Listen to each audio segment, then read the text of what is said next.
Well, hey there, chat. Hope you're having a good Wednesday. Welcome in to World Building Wednesday. Want to say, I was keeping track of these episodes. I think we're on like 22 or something. Who knows? But I hope everybody's having a great Wednesday.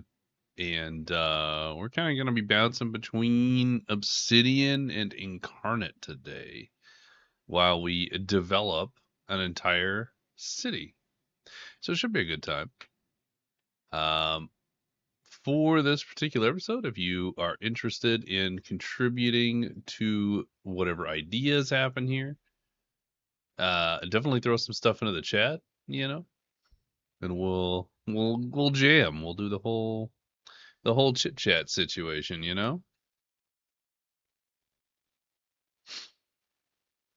So with that in mind, I've got a list of places, of types of, I should say, types of shops and whatnot. And I'm probably going to start working through it a little bit just with ideas. I don't need like a specific shop necessarily for everything. But I guess I could start with a map.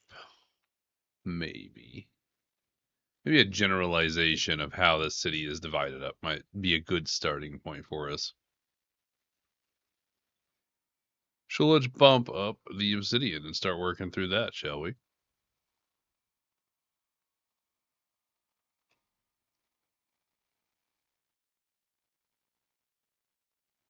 Okay.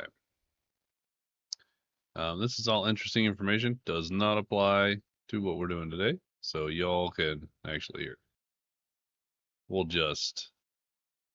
Right.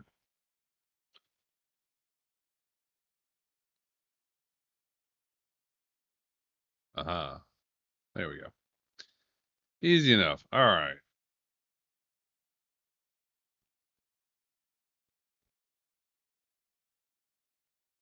We don't need travel. We don't need that. We do need locations. I have Melody Cove Isle here.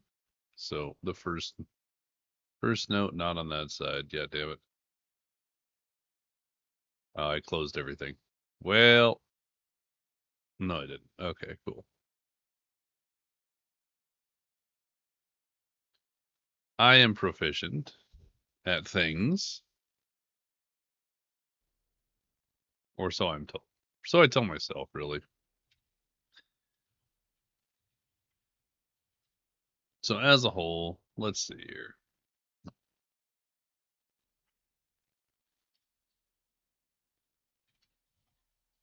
The city is primarily, well, not primarily necessarily, but the city has a history of a history of music and I would say music, art, literature. This will be this is a creative city.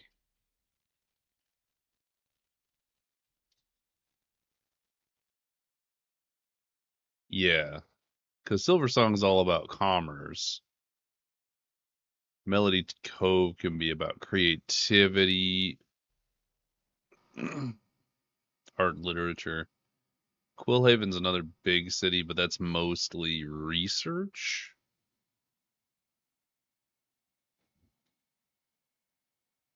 and like magic related stuff. Whereas Stonegard would be primarily combat oriented, so a lot of Spartan-esque sorts of things. Although this doesn't mean they're like the biggest or the best, but they are a creative location.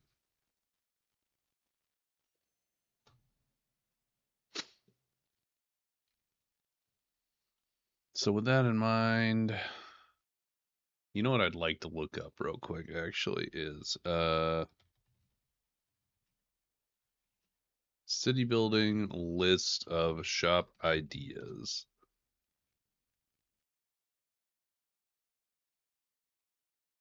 Hilarious. It's all Minecraft related. I mean, that functionally works, but that's not really what I'm looking for here. Hi, Atterell. Enjoy your work, clerk. Hope you're having a good Wednesday.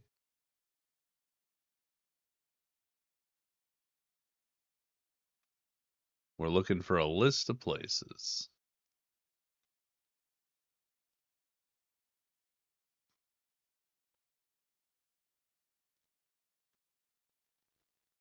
You know, I swear I've seen like big lists before, but I don't see them now, which is very funny.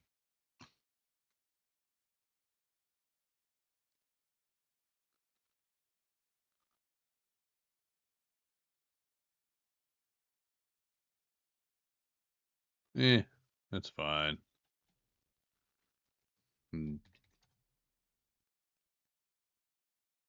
100 shops and stores. There we go.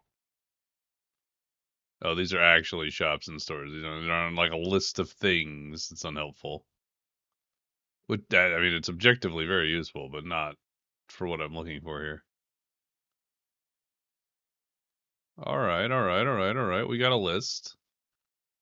We got a list. We got a list, and we got all kinds of stuff in here. This is actually pretty useful. Okay. So, being a creative city, all that jazz. Let me pull this list over here as well. We'll need some iconic locations as well, like landmarks and whatnot.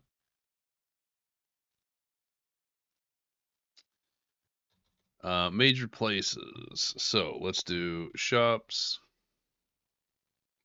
Actually, let's call it businesses.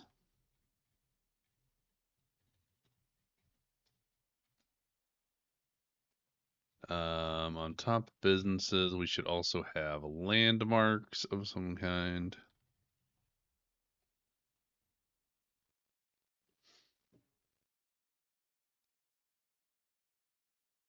Okay. I'm just going to start naming some businesses and landmarks here. So let me. If it's going to be a city of music and literature and creativity, it's got to have some kind of theater. Does that make sense? If I could spell theater, that'd be cool too. I would say there would be a lot of cafes for readings and like open sets for musicians.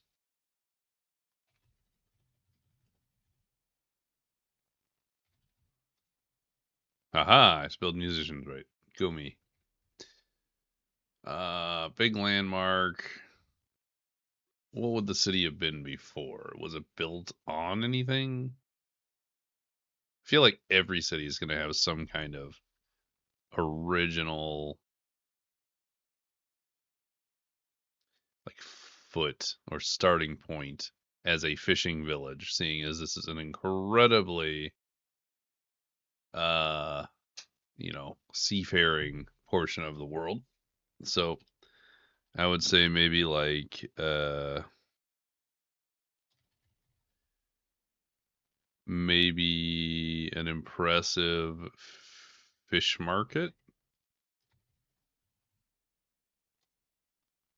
And that's like a standard thing, kind of like how Seattle has the I forget what it's called, but it's the big fish place. If it's city of culture,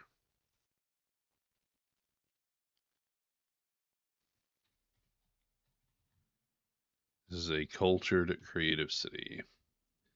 It's a city of culture. It's probably going to have a lot of like depth and work on its buildings, like anything in old Europe. So maybe here would be a lot of aged buildings that have like extreme detail. I guess it's less of a landmark and more of a stylization.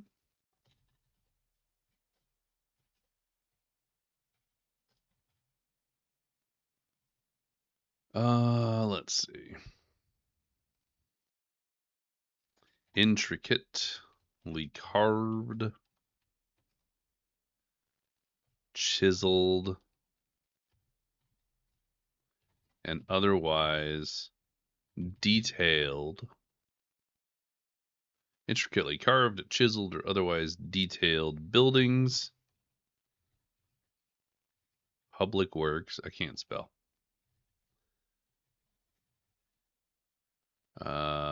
Buildings, public works.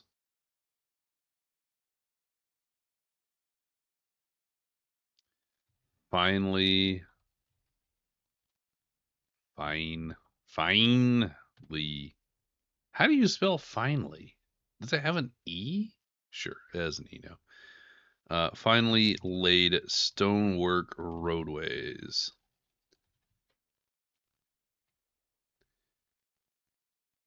Better be sirens. Okay. Enjoy work everywhere. Thanks for popping in. Um, yeah, sirens would actually make sense. As far as dangerous stuff go, or mayhaps even not dangerous stuff. Dangers, adventures, I'm gonna call it. Sirens.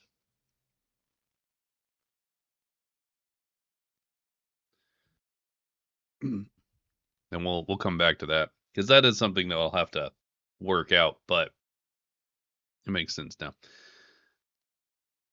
So it has intricately carved, chiseled, or otherwise detailed buildings, public works, finely laid stonework roadways.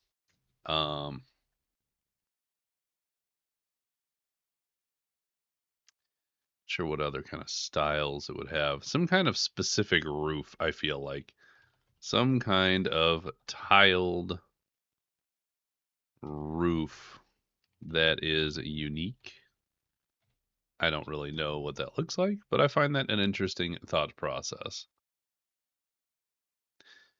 We'll make up at least 5 landmarks. So fancy theater, we have a fish market.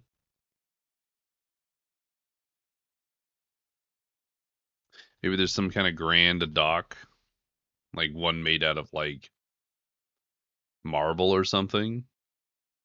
Would that make sense? Nah, that sounds a little too. Sounds like it wouldn't work. Oh, but you know what we could have?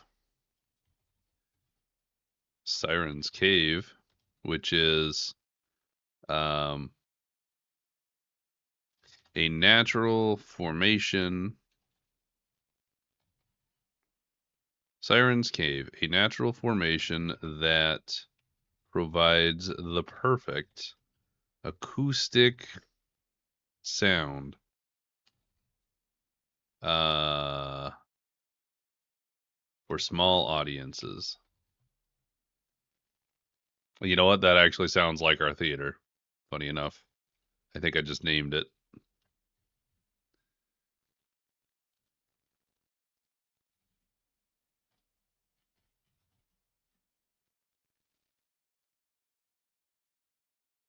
Okay. So we have a theater, we have a fish market. Well, that's less of a theater and more, I mean, a theater can be used for both plays and musical presentations or concerts. You know what I'm gonna do? I'm gonna concert hall. That's how you spell it. Okay. So we have a concert hall, which is Siren's Cave, and we're gonna have a theater separately.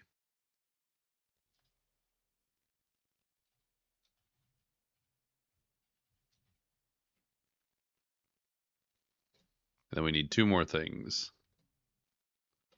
I don't know what they are, but we need them. I think we can maybe come back to that, but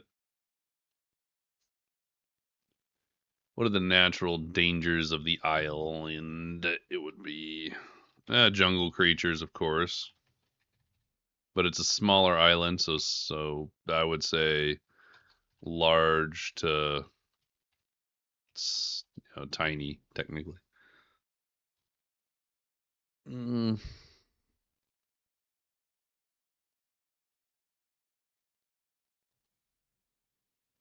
the only time that you can truly have a city that can have these creative outlets generally means that they are fairly sufficient in either trade or self sufficiency to provide food and shelter for all of its people, which is how they can pursue philosophy and whatnot.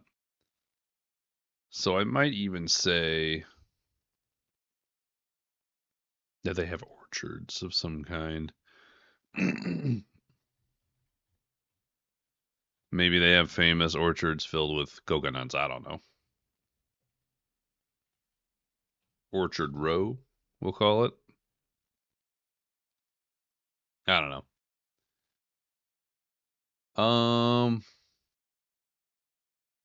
For every ancient type city, there would always be some kind of like, well, at least Europe-y vibes. You always have some kind of keep or castle for a barony or monarchy. So maybe, seeing as these are all very progressive, maybe we have something that's more of a, I guess you could call it a tourist trap, but it's just a play on their history. So maybe some kind of tower. Um, I don't know if somebody would necessarily own it or if it would be like a tour thing. Tour thing feels very touristy, but it's.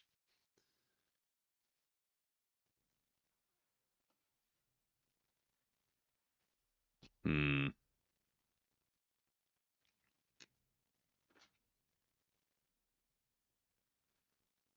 I like this tower idea. I don't know what I'm doing with it yet, so we're gonna leave it here.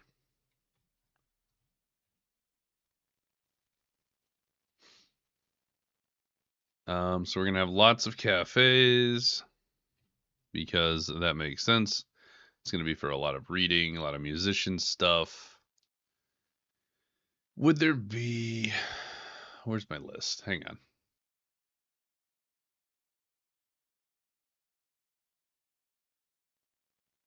Aha, my list. Here we go. What's some other creativity things? Because you have basic stuff like bakeries and armor smiths, although you could argue that those could be very creative in their own right.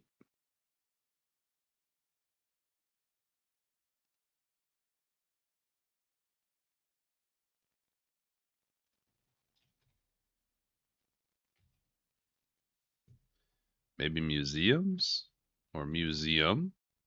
Oh, maybe that's one of the things. Haha, look at that. Museum and a tower. Now we have 6 landmarks. Look at us go. So the museum could definitely be something that I can use to send out more information lore wise, like story wise for players. The tower could just be a landmark that no one goes into for unsafe reasons or something. I don't know.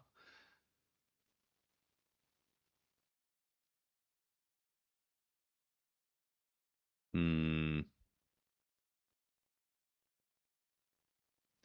I think I think we're gonna have to just go with a ton of, I gotta name off a lot of like not inherently useful businesses. So we're gonna have cafes, we're gonna have painters. And it's not that these are bad businesses, but it is absolutely more along the lines of the that's not gonna work. More along the lines of like they're not objectively useful unless you have reached a point where you can do that, right?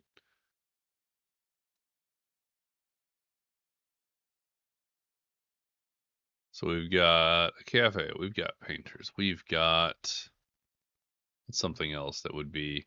Super specific. Like things that don't even matter. I see calligraphy shop. I'm gonna go for it. That seems funny to me. Calligraphers? Just gonna put calligraphy. It'll be fine.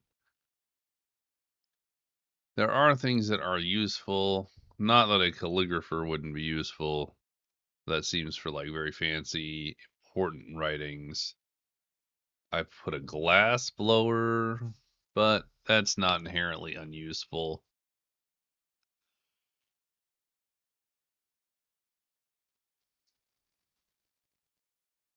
Hmm. Yeah, most everything has a purpose. So I think that might be it for quote unquote unuseful things. Not that they're unuseful, but so on to actual useful things. So every city needs to have what? Alchemist or assorted. I guess alchemist slash apothecary.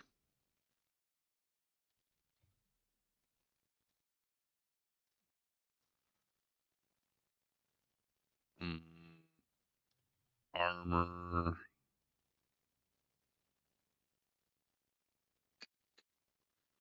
Armors and weaponsmiths are not necessarily the same thing, so I will call it forges or smiths because that kind of encompasses both, and I can put them both on the same list. How about tailors or clothers? Clothiers? No, we're just gonna call them tailors. Cobblers. Uh, sure, there's some more. I don't want to get quite too deep into food stuff necessarily, but I guess butchers. Um, what would I call like a farmer's market, except just a general store? I wouldn't think it's just a general store. Hmm.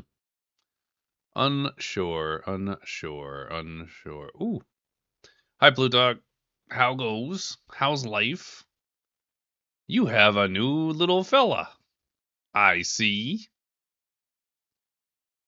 When did you get the new fella? Ooh, there's more things in here. Hang on.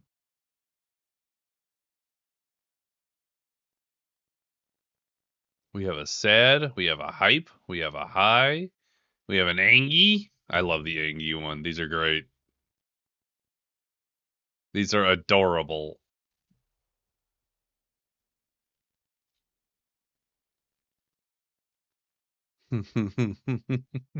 Pangolin, that's it. I know it's not an armadillo, but my brain always wants to say armadillo, and I'm like, I know it's not that.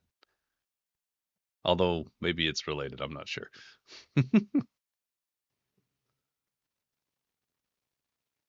uh, but yeah, I'm happy. I'm happy. Life is good.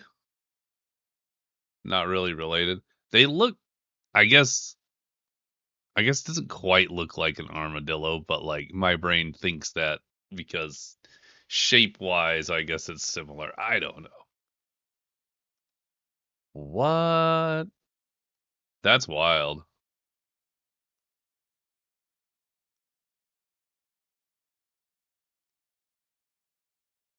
So like same level of domestication.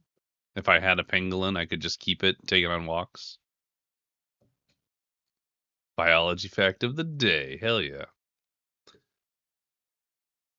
I guess. Maybe. Maybe.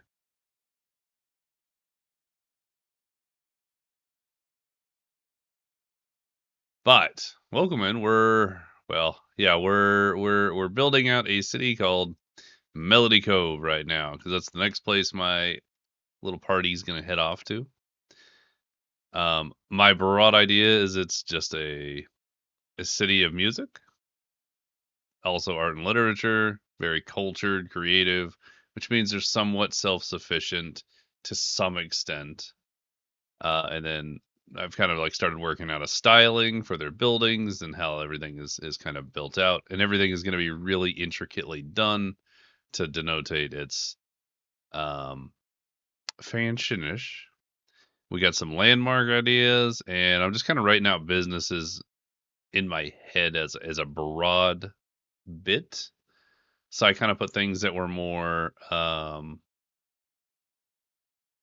creative, I guess. Cafes aren't inherently creative, but for like poetry readings or open sets for musicians, I thought that would make sense.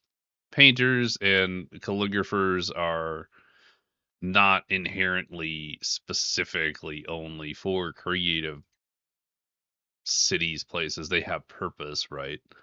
But I felt like they kind of fit as far as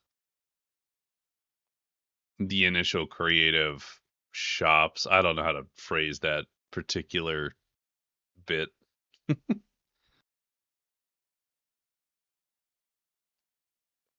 But then I started working out this stuff, and I just did butchers, and I was trying to figure out.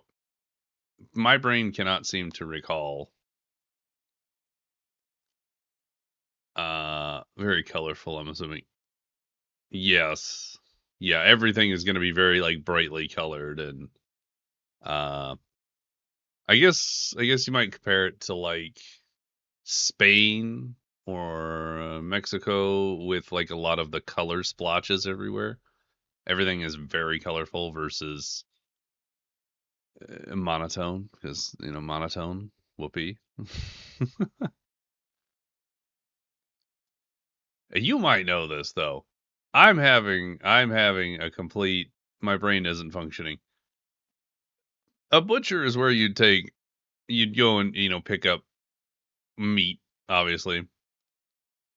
Outside of a general store, is there a particularly named type of storefront or business that would provide just like farmed goods outside of like a farmer's market or a general store? Because I couldn't think of a specific name,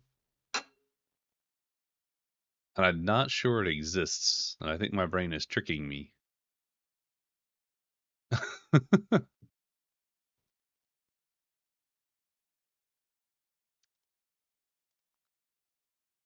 Gnome Depot. Gnome Depot is always entertaining, actually. I see them on Instagram. It's a very entertaining time.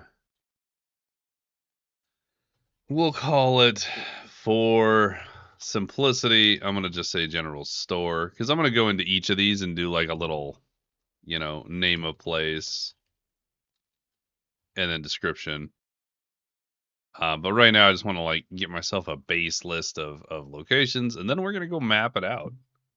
My goal is hopefully to finish up kind of a base list with base names for businesses. I can build out in like super in-depth stuff moving forward, but I want to get a city map all set up for my players because I did not get that set up for their previous city encounter, and I think objectively having something they can visually see will help exceedingly. So anyway, I'm just ranting. Uh Feel free to like,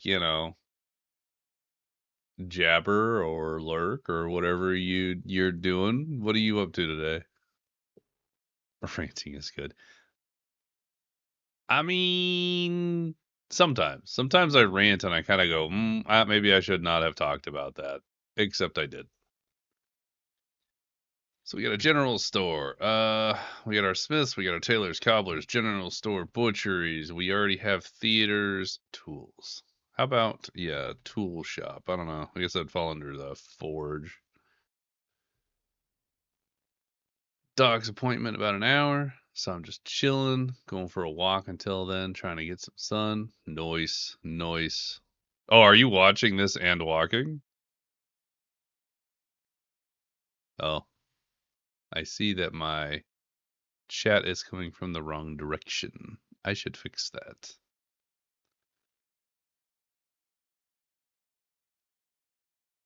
Ba, ba, ba.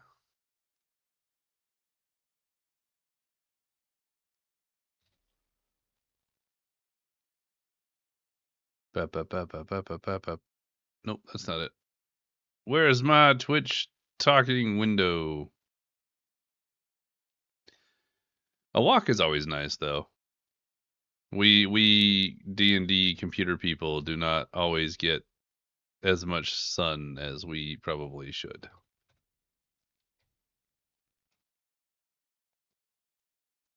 Okay, that should fix my chat window. It was coming up from behind me, which is useless because nobody can read that. It's got to come from the top, you know? Yeah, so true. So I tried to take some time out, get some. Yeah. Hi, Bandy. I'm at concert waiting for a band to go on stage. I cannot hear you all, but I wish you all a very good evening. Ah, that's very thoughtful. Thanks, Mandy. Have fun.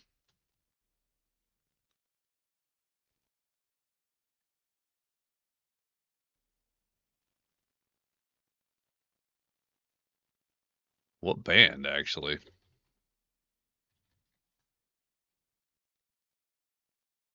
I always think better when I'm walking. It calms the brain to do the walking. Toto?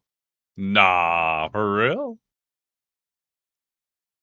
That's hilarious.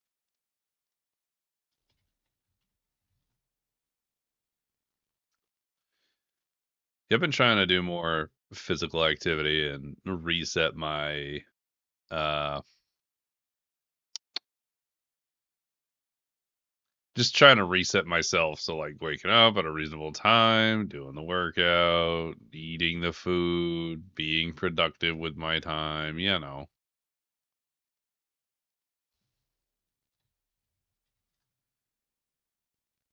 Except it's already getting kind of hot where I live, so it's hard for walking to happen now because it's already freaking hitting. I think it hit 86 or something yesterday, which doesn't sound terrible, but it's not nice. You know, midday, you're just like, okay, I don't want to be in the sun anymore. 70 degrees, yeah. Yep. It's warming up way too early. I miss the cold.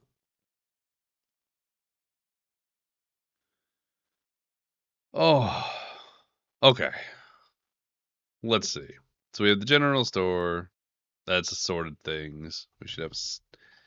I don't really have stables. So, like, per a discussion we had in game, we ended up talking about how much we're going to have horses in the islands. Because, you know, how much point is there to bringing horses to islands? You might have, like, mules or oxen as, like, farm animals. And yes, to some extent, horses fit into that criteria. But like, you're not gonna have like riding horses, right? I wouldn't think. Have I researched horses in the Mediterranean? Not extensively. I do know that the Mediterranean civilizations used horses in warfare, but that is the extent of my knowledge. So overstimulated already.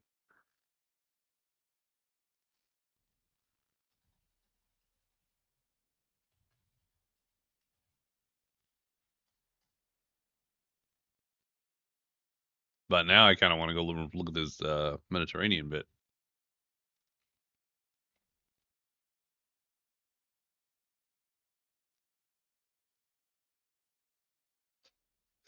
I literally I have a little side window up over here, and I literally typed in Mediterranean earplugs because earplugs. That did not come up with anything useful.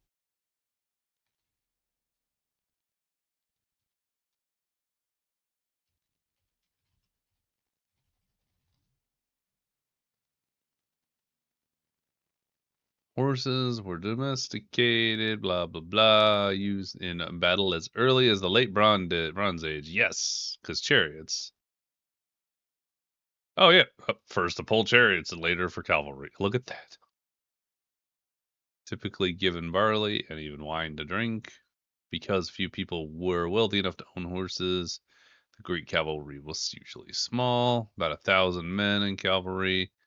Sparta did not have one at all until 424 BCE. Yeah, to nerd a bit, Poseidon is the god horses and also the god of the sea. Is he really? I did not actually know that. That is really neat. That seems like an odd combination, to be honest.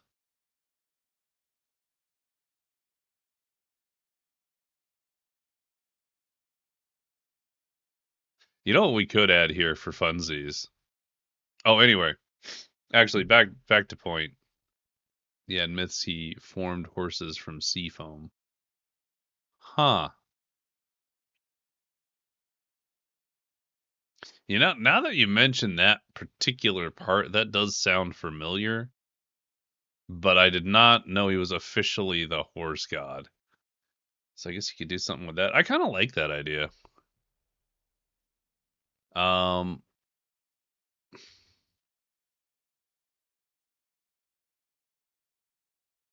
Trying to think. We could definitely do something with that. We could make it maybe there's like horse racing. Maybe that's a thing. I know one of my players really wanted to be a horse for entertaining purposes, and I can just see them entering themselves into into the race. So that seems like it'd be a pretty funny situation. So let's do something with that. Yeah, let's do. We're gonna put that in landmarks. Not technically a landmark, I guess, but like it's kind of a big piece. So we'll do a horse racetrack, and maybe horse breeding is a big thing here because the first horses.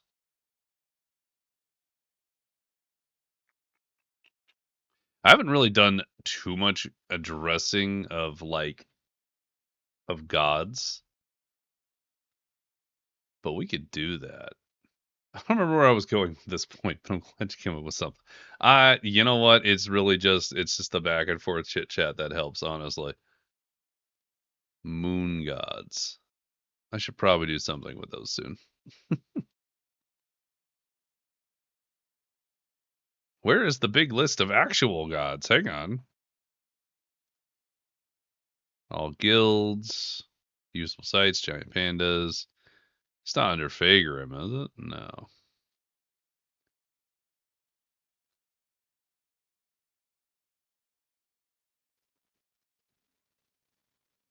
Is it just under Region 1, perhaps? Unsorted. No. There is so much unsorted content in here. It's kind of ridiculous, actually. I'm gonna say it's probably under Faegrimm. Yeah. No. Eh. Unimportant.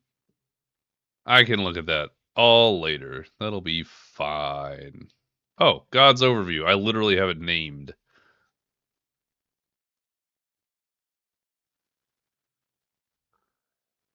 Okay, so we have a huge list of gods. So let's come up with let's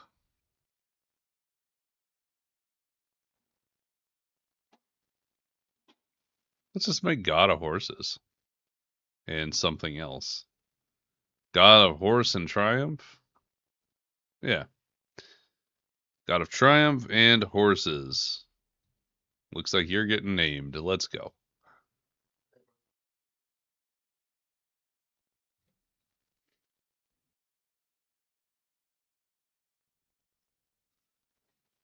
I don't know what we would name this god though. Maybe some kind of play on Poseidon. Reminds me of the freaky god of horses of Breath of the Wild. Oh man, it's been a long time since I played that. That was a good game, though. It was a very good game. Beat that one. I got all the way to the end of Tears of the Kingdom, and then I just stopped playing for no particular reason. And I tried to go back, but I was so like out of practice with everything. I couldn't remember how to do anything, and I just gave up on it. I'd have to start it over at this point, I think. Which is a little sad, but you know.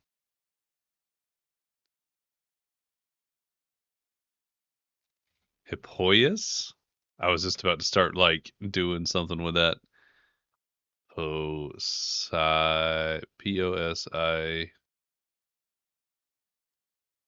You know what? Hippoius. I like it. It's stuck to my brain. Hippoius, god of triumphant horses. It literally means horseman. No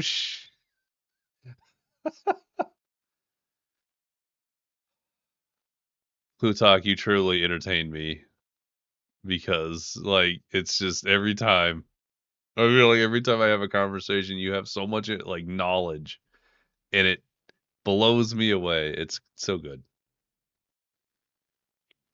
What language does Hippoius stem from? Presumably something Mediterranean, likely Greek.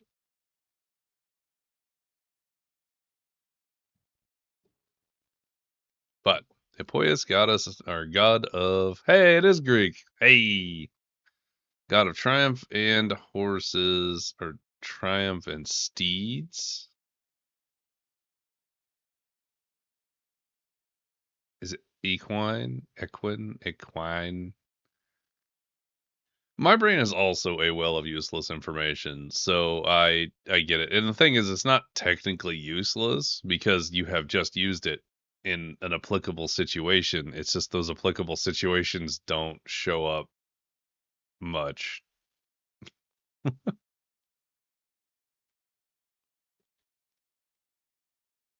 Hey, it's useful. All right, so primary god here is Hippoius. I wouldn't mind adding in one or two of the moon gods as good measure because I do want to incorporate them as actual gods, and I gotta remember that there are 8 damn moons in this world. And I forgot about it for so long.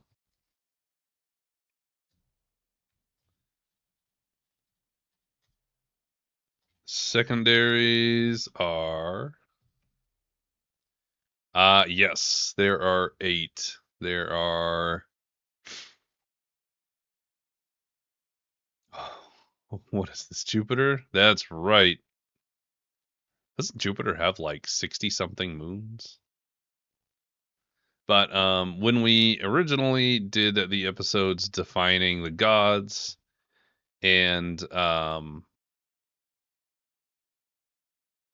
kind of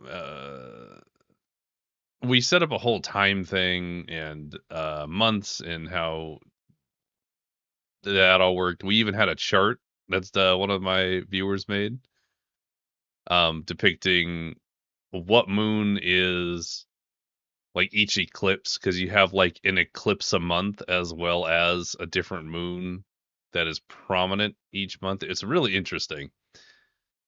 But we got all the core colors. So you have blue, yellow, red, green, orange, purple, white, and pink. That's seriously excessive.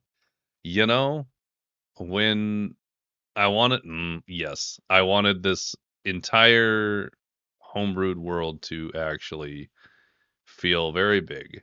And it does feel so big that I forget details about it. Not that they're not interesting or relevant, it's just there's a lot to remember, and I can't all the time. I really got to figure out a way to make this available through Obsidian too. So anyway, There is a god associated with each of these moons, so I'm going to read them off to you. I don't know if you can see, if you like have me. I don't know if you're watching the stream or if you're just listening in, but I'm going to read it either way. So we have the Sailor's Moon, which is the blue moon, and that is the god of exploration. The Merchant's Moon, which is yellow, and that's the god of fortune. Warrior's Moon, which is red, god of combat. Hunter's Moon, which is green, god of nature. The Lucky Moon, which is orange, and that is the god of opportunity. And all these gods could be like a little bit adjusted because they haven't really been implemented yet. We have the Mage's Moon, which is a purple moon, and that's the god of knowledge. Priests, which is white, god of light, and healers, which is pink, and god of love. So kind of Aphrodite vibes on that one. I think I might actually introduce that one a bit here. Let's take the god of love and one other god here. I feel like the god of exploration would kind of be a given in any part of the Echoing Isles, considering it's the Sailor's Moon and it's a lot of ocean. So I'm going to stick that one in as well.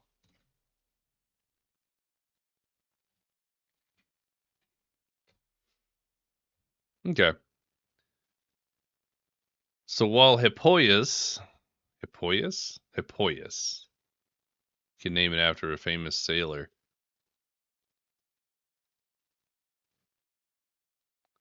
It would have to be one that people aren't as familiar with. So like the people who do get it are like, ah, I see what you did there. But I wouldn't want to name it like trying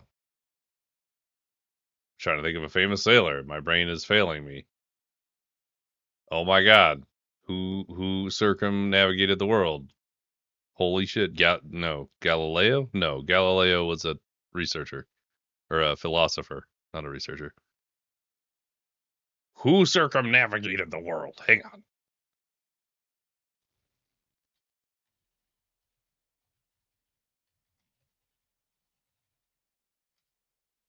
Ferdinand Magellan.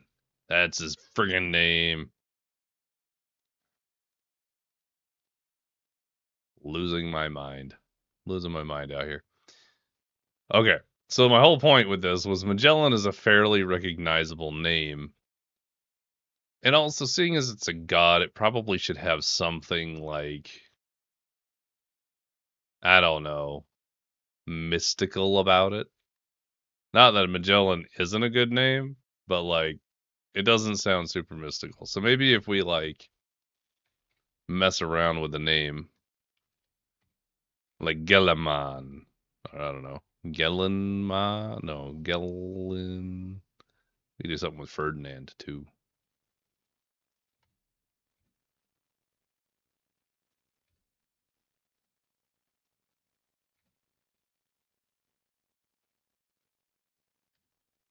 Dinford.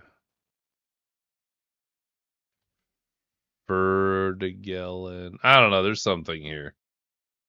Honestly, Ferrigello? Ferrigello. Ha. Ferrigello. God of exploration. You know what? You're naming everything today, Blue Talk. Ferrigello, God of exploration. Yeah, I use it. It seems like a good one because it does include like enough that you could get it, but not enough that you would know it if you don't know it. I couldn't come up with one that was any better. And I like that. It rolls off. We do also have the god of love, which is very much you get Aphrodite as an obvious choice. What was the Roman name for Aphrodite? I'm trying to remember. I know it's planet. Is it Uranus? Taylor Swift. Venus. Oh, obviously Venus playing. Come on.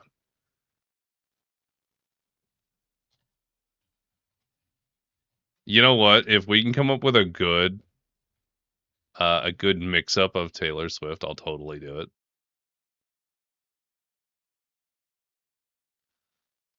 Let's see here.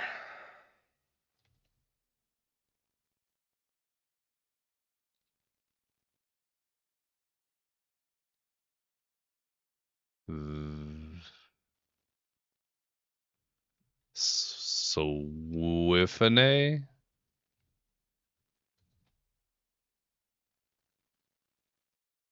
Swift.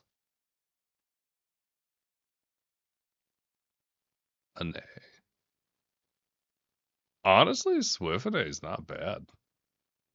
There's a vanity aspect to the deity in addition to the love domains, perhaps some play on Venus and Fane. That's pretty insightful, actually. How about goddess of love and vanity? So Swiftene.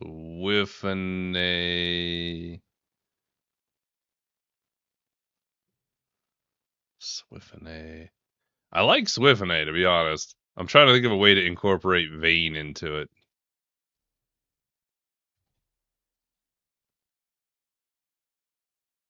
Swivana? Swivana also works. Swiftene or Swivana? So let's I'm gonna say these up. Swiftene, Swivana. Swiftene, Swivana. They're both real nice though. Or just Swiftvania.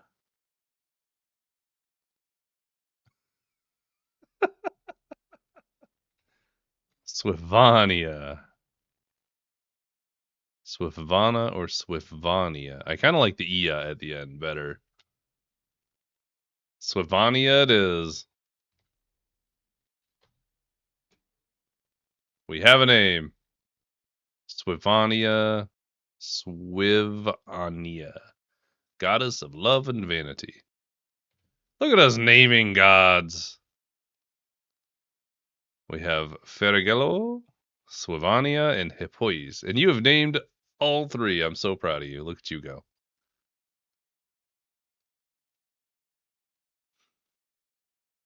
Okay. So that'll come into play. I want to build them each a temple in this location. So I am going to put that in here. So temple to Swivania, temple to, then temple to.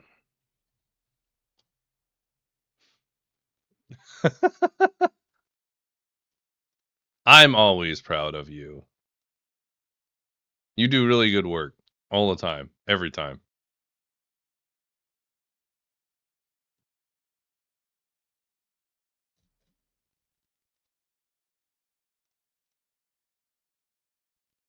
Anytime. So, we got the three temples. That's our gods associated with this city. We have a whole bunch. Where's my list of places here? Tailors / weavers. We're gonna have forges, smith, tool makers. We've already got alchemists. We do need, oh, you know what we do need? We do need a town hall of some kind. So I'm gonna put that in there as a landmark because that's where we're at with that. I'd say pottery or masonry. How do I spell masonry?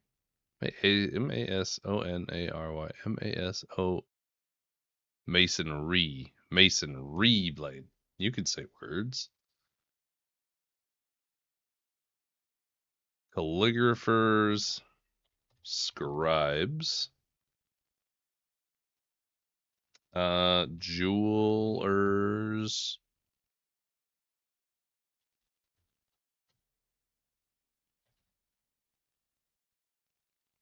I don't know that we need a ton more big stuff here.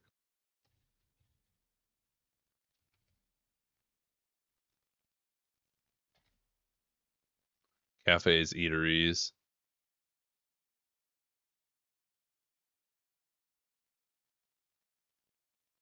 Fish market, farm, eatery, cobble shop, clothing, cathedrals, brothel, butcher, battle arena, barber, banks, money lendering.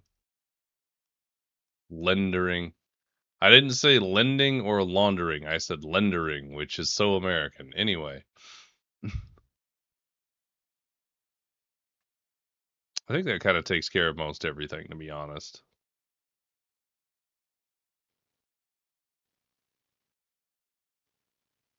Oh, you know what? Technically speaking, I suppose there would be stables of some kind. Seeing as there is a horse racetrack slash stable. And it would make sense that there's like private stables and then a more public one for people who have horses as well. It's going to be so interesting to have horses here.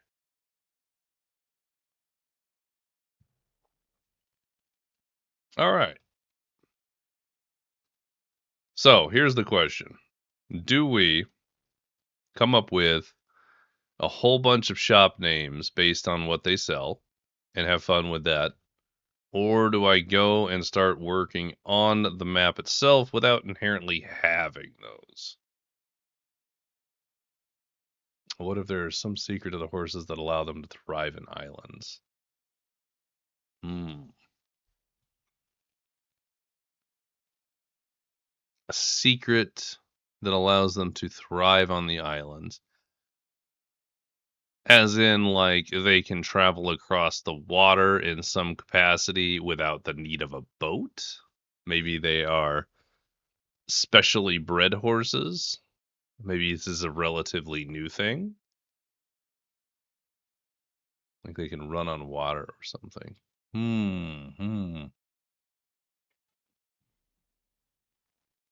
I like the idea.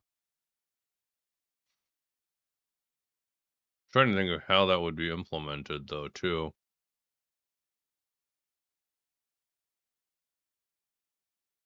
I would almost consider that to be like a chocobo,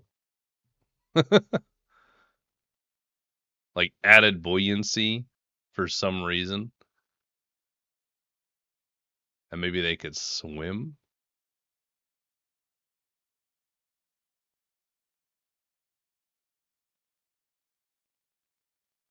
I think there might be something there. I like this idea. I am gonna write it down. I don't know whether or not it would be practically implementationable necessarily, like they evolved or something. Yeah. Horses with added slash magical slash evolved buoyancy.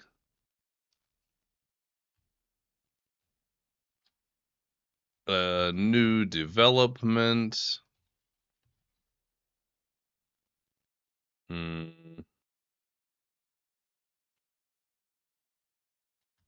Allows island travel by horseback.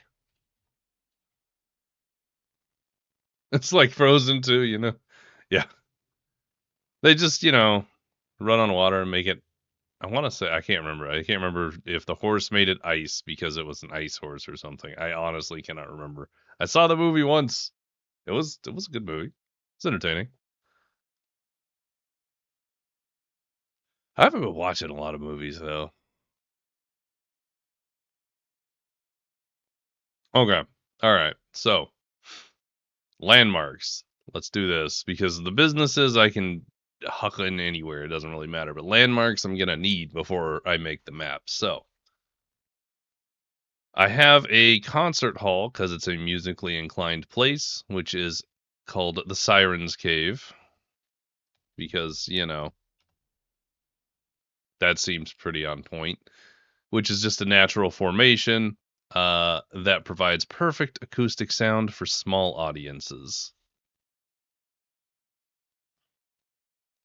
We need like a theater. We need an idea with a name, give or take, for a theater, a fish market, an orchard, a museum, a tower remnant from before times, and then the horse track. The town hall doesn't necessarily have to be figured out yet because that requires us to figure out the government, which shouldn't be terribly hard. It's a fairly democratic portion of the Echoing Isles. Anyway, so seeing as they're in a big jungle, they're in the city of music, art, and literature.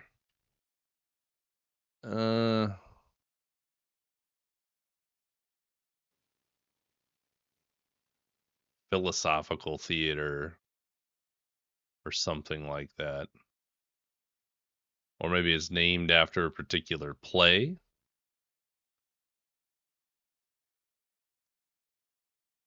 I mean, we could make a little play. We could. Oh, hang on. Wait. I got some gears turning.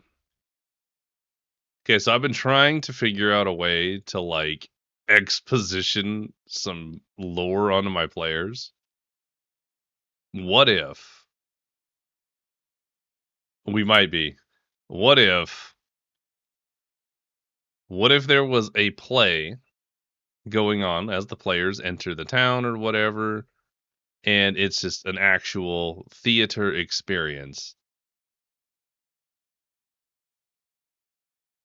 What if, oh, hang on. I have so many ideas popping up in my head. So here's the thing. We have a theater.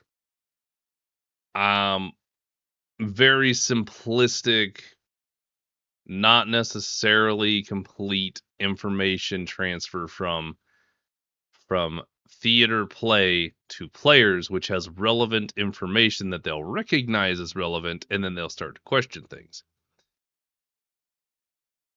Additionally, I could make this even more fun, and I could have somebody record it with me, and I could like do an entire play and then play it for the players. That might be fun. That sounds like a lot of work. I don't think I can do that in one day, but that sounds like a later me thing. I like this idea. Anyway, so the theater has a play. Play for exposition, and I'll come back to that. That does sound like a lot. Yeah, but you know what? I love building this stuff so much. If I could live my life and be paid to be creative in this way, I would love that. Maybe one day. Maybe one day. But still need a name for the theater. I suppose maybe it should be something related to the lore of the world. We have the Shattering, we have the Echoing Isles, we have the Broken Tide, which is the sea that they travel upon. We have a whole bunch of island names. We have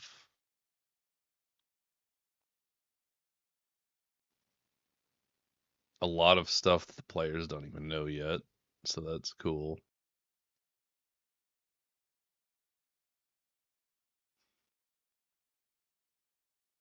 I'm going to see if there is some name ideas for this because my brain doesn't have any, and it's like, gosh dang it.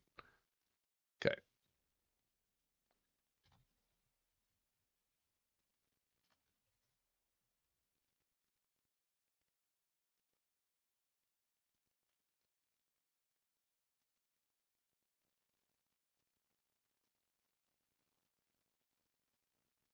Oh, maybe. Actually, this could work out really well. Oh, would a theater typically be named for someone important to the community it's in, or if there's a deity tied to creativity? I suppose a deity tied to creativity would make sense. I think historically they were often named for local rulers, monarchs who sponsored the arts too. Valid, actually. Well, with that in mind, I mean, the entirety of civilization essentially crumbled after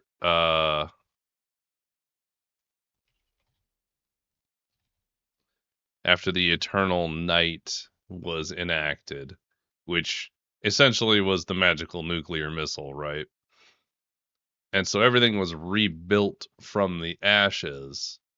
So they'd still have their gods, and there would be a new economy built out. So I don't know that they would have taken any names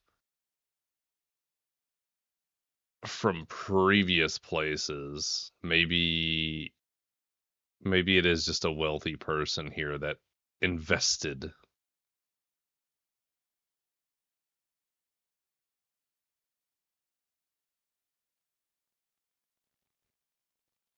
What if it was publicly funded?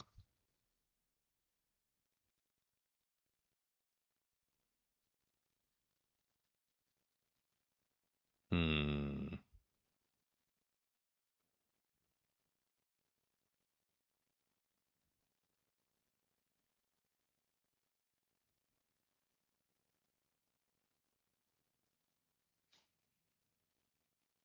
Now I'm just thinking. Sounds like an opportunity to tie the idea of a culture rising from the ashes. Truly a unique and clever perspective, Atterell, as always. Or types of trees whose seeds require fire to sprout. I mean, that sounds cool as shit. We're gonna just take that idea, because my seed obsessed druid will love that.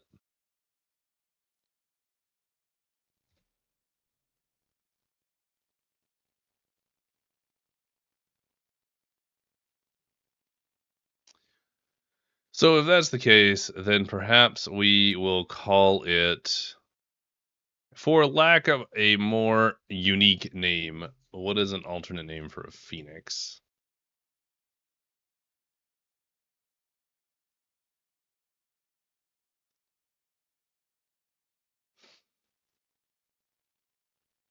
Ah, I could just go use one of these name generators. Ha ha ha.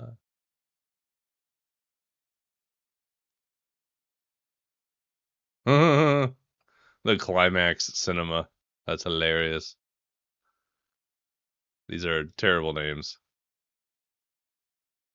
I think I'll stick with the original idea, which was an alternate name for a phoenix. Names are there for phoenixes?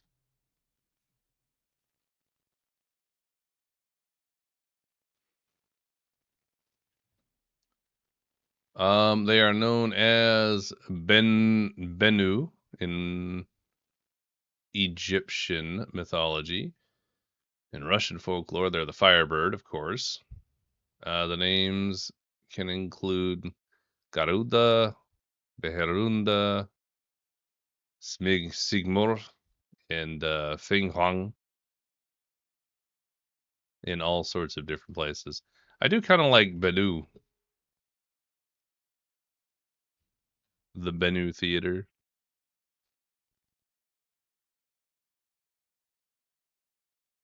Maybe Bennu is the name of the wealthy individual.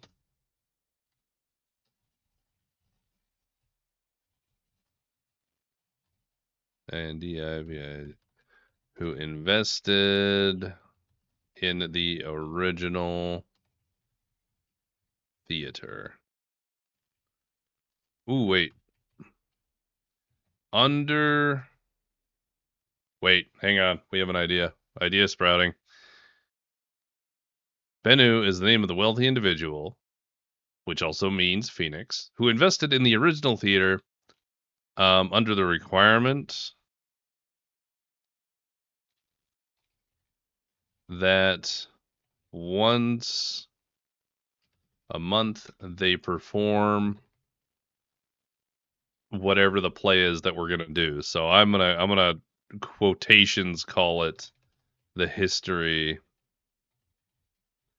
of the Echoing Isles. And then with that in mind, get wrecked. What's up, Burden? Okay. So with this in mind, Bennu being the wealthy individual who invested in the theater, they have to perform the history of the Echoing Isles once a month. Bennu, however, Bennu is a phoenix or other mythical beast which can take human form, and they go enjoy the theater once a month to see their favorite play. That's neat. I like this idea. This is a neat idea. I don't know how that's going to get written in.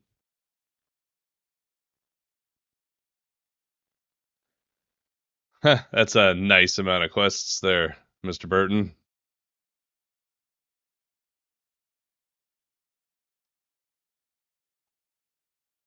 Oh, Bennu could also perhaps be like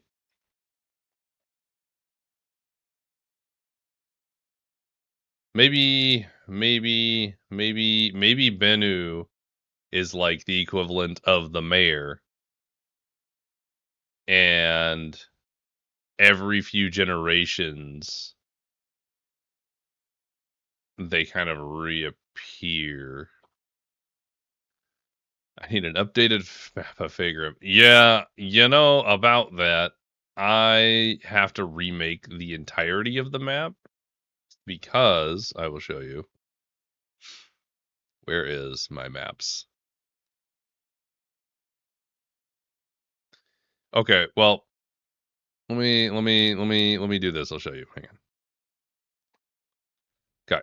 So, as you can see here, I have all my fun maps or whatever. So, I have the Echoing Isles, which I've made from the ground up specifically for the Echoing Isles. However, um this is great in detail. I have this generalized map of the Echoing Isles, and I need to go in and like super detail all of these bits and pieces. So that when I resize an area and do a little bit more specific editing. Yeah, yeah, yeah. Yeah, yeah. Sure, I understand that. This is the most updated map I have. Once it loads. Which the Echoing Isles is just non-existent on this map. I mean, the islands are there, but there's nothing on them. So this will be the most updated map I have currently because I have questions. Absolutely. Yeah, you did mention you had questions. What are your questions anyway? Or what questions can I answer about the map? Because this map is no longer inherently super accurate either. Because Region 1 has received a lot of changes as well. The general idea is the same, but implementation's a little bit different. Same with Region 3. 4? 1, 2, 3, 4. Yeah. It has 8 moons, sir. No shit, we were just talking about this. At any given time, once a month, you have a full moon and you have an eclipse. Does it have one sun? For all intents and purposes, yes, it has one sun. Because I can't imagine why it would have two. And one of them is named after Taylor Swift. Yep, it's canonical now.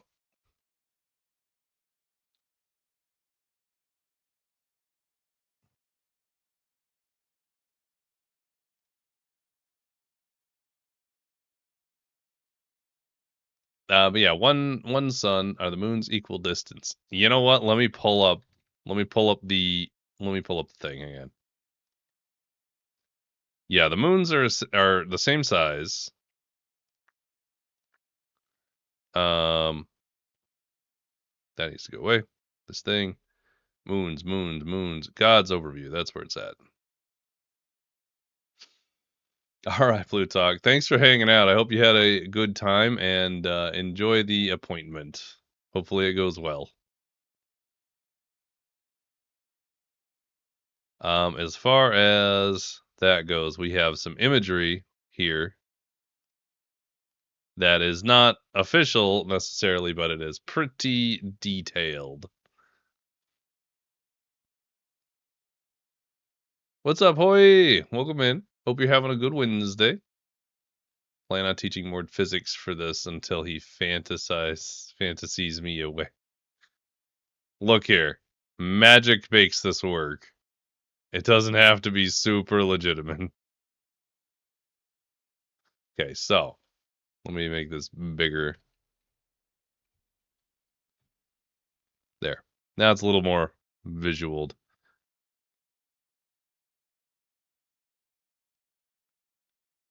So we have each of the moons, which is each one of the main primary colors. They all rotate around in here in the internal or whatever. They all have their travel, I guess. I don't know how that works. How many other continents are there? Currently there is just one continent that is known. That doesn't mean that that's the limit. It's just I don't really have any reason to make more. One moon for each of the Valkyries. My understanding of how moons work is not good. The moon goes around the Earth and the Earth goes around the sun. That's all I got.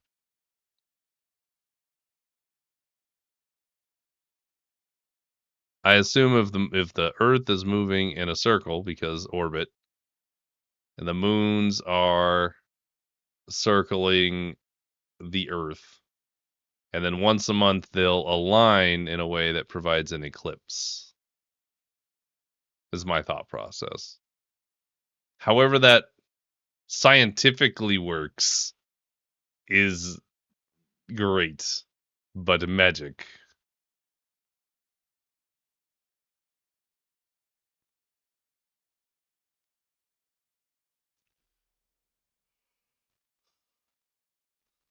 Winter comes if the Earth is the farthest away from the sun.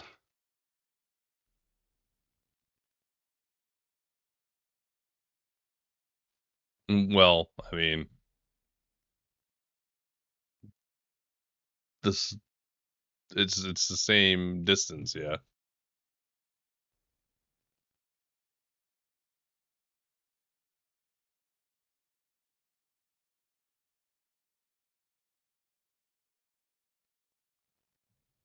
Okay, that's fine. They have a slow orbit. Yay! Space. Space.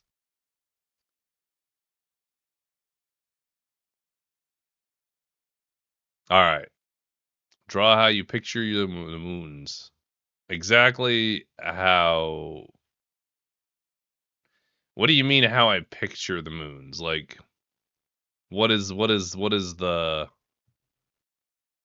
thought process behind that around Faegrimm? Just the planet. Okay, hang on.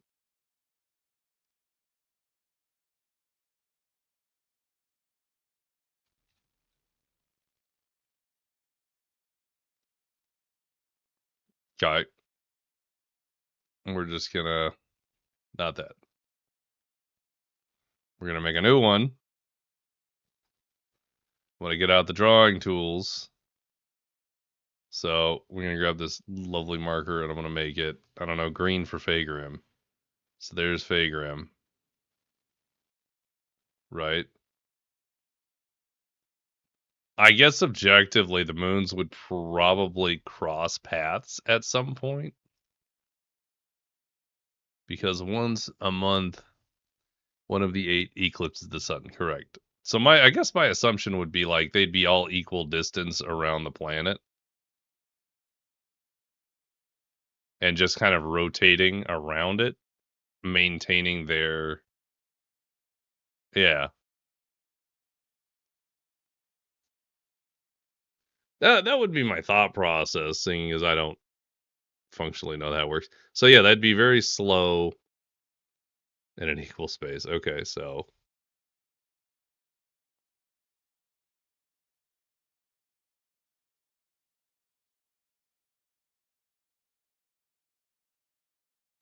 you don't have a tide then.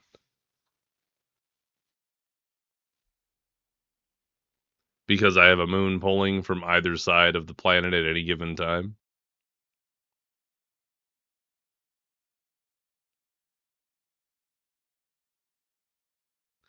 Magic!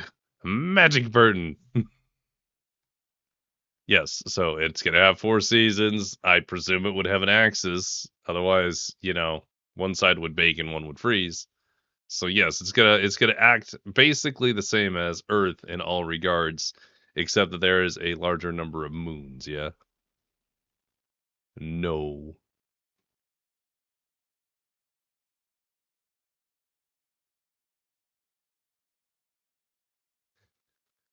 I'm just waiting. Just like he's gonna yell at me. I know it.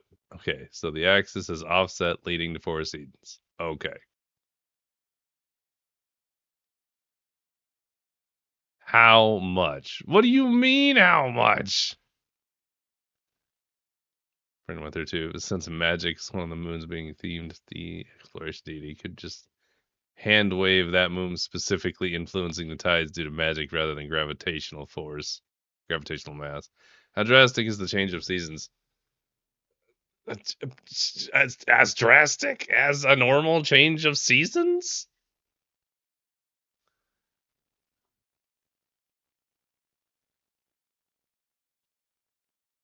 I do like that idea for the gravitational mass, though. Scientifically, it makes no sense.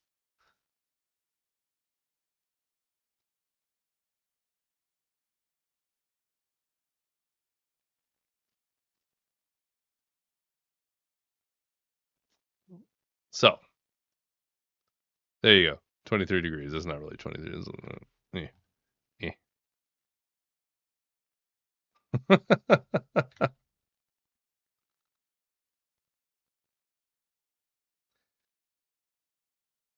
There's the map.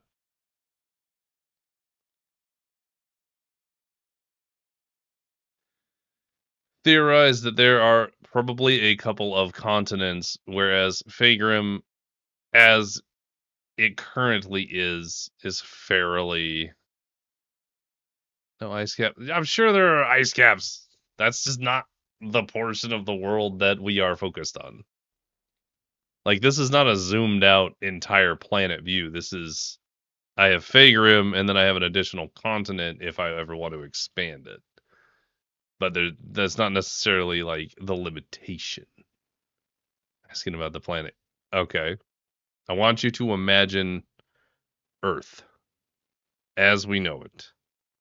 Scramble the continents up a little bit. We still got ice caps for now. And that is basically Faegrimm. But then we're going to sprinkle in 7 more moons. So yes, more continents, more 2 ice caps in theory.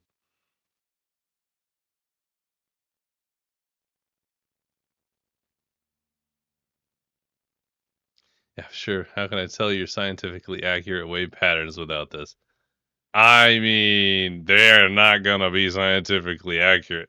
I did not ask for this. I asked for your questions.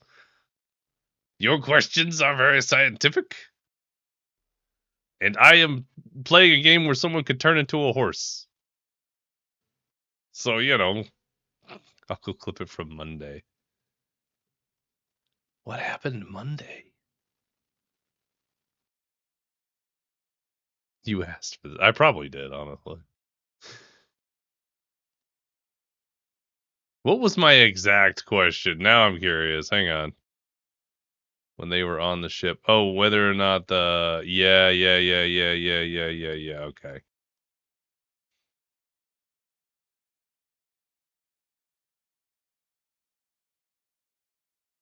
They had the wind. They had the yeah. It's coming back to me. I've been thinking this entire time. That's got to be hard, man. I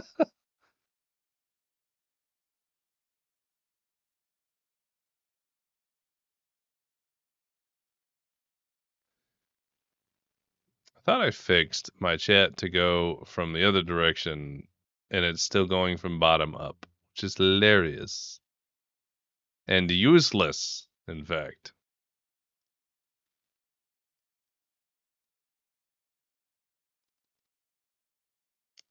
For you to have trade winds, you would need polar areas, and then it's dictated from the continents.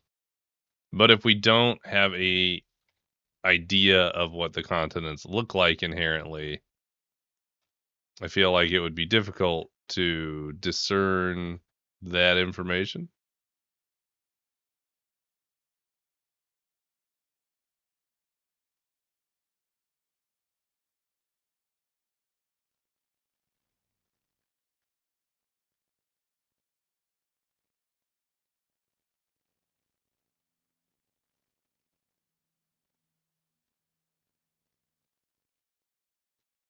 Indeed, I can't tell you the flow of water across the sea without knowing the masses above and below. So if I was to give you a very rudimentary world map,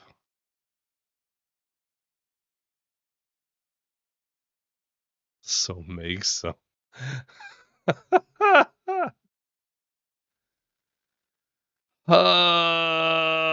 Right, we're gonna take 10 minutes to make a map. That's what we're gonna do. Yep. Where's Incarnate? There it is. Globe.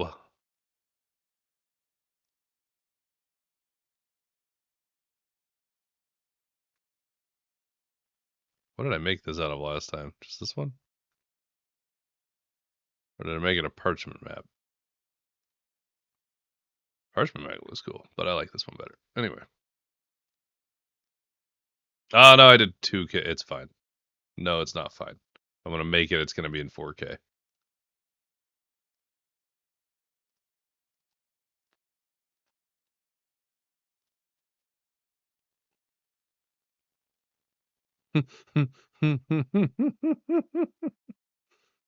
Just casually.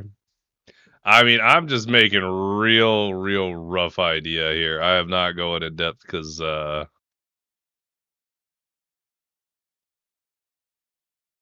yes.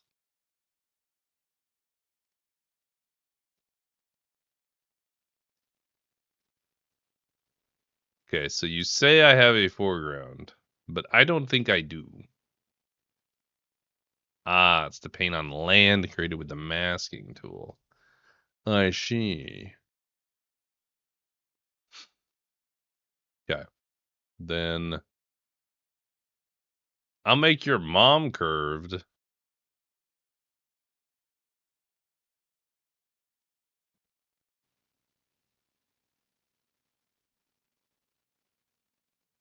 Where's a map? Where's Discord? Oh, where's my freaking file explorer? Hang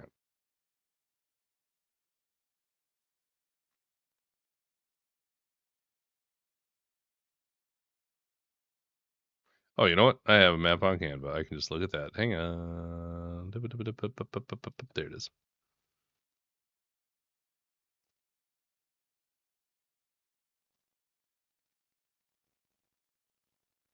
Back to work I go. Later, Atterell. Thanks for hanging out. We'll be here talking. I'm sure you'll be listening in, you know.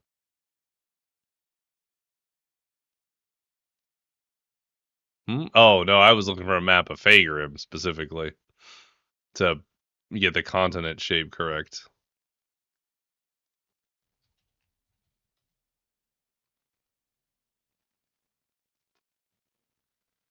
Got it. We're going to just pull Canva up over here for the moment. And I'll keep that map up as well. Okay. I'll do my best to do that. I promise nothing, however. I don't suppose there's a way to, like, make it look that way, huh? Yeah.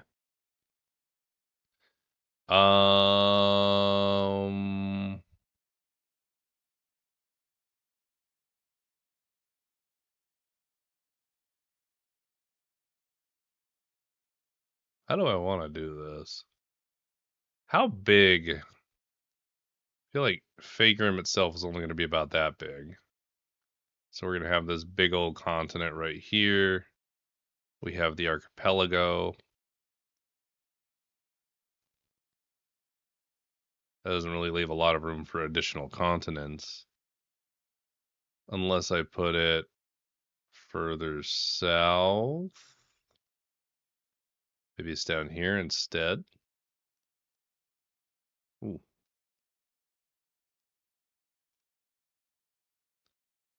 So if there is a continent to the side, so we'll say that this is one enormous one.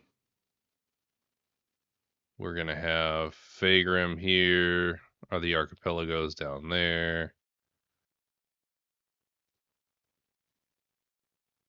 Maybe we kind of cut this up a little bit.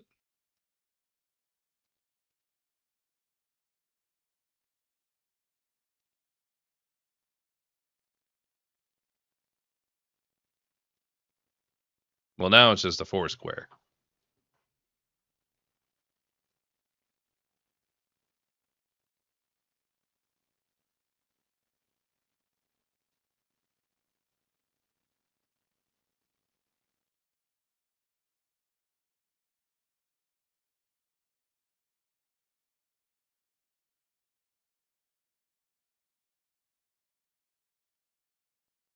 Oceans are normally round. Yeah, that makes sense.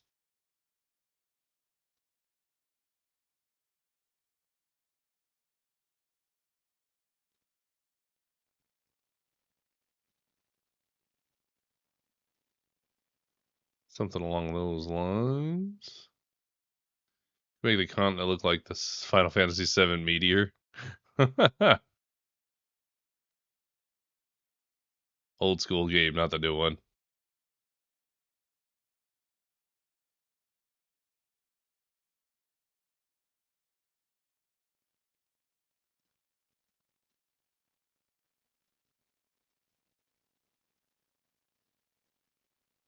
So we're talking something like rounded in this aspect, but with jagged edges, because of course jagged edges. Oh no, go back.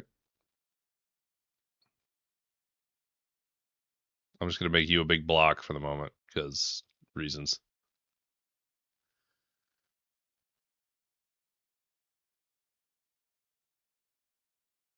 I mean, technically, we're maintaining the shape of what Faegrimm looks like right now, for the most part.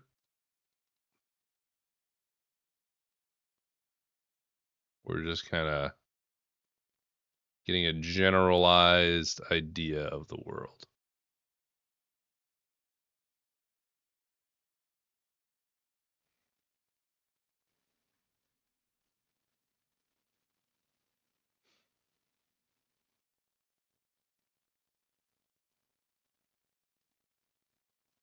Okay. Then we're going to delete this, and I'm going to remake it using the smaller brush.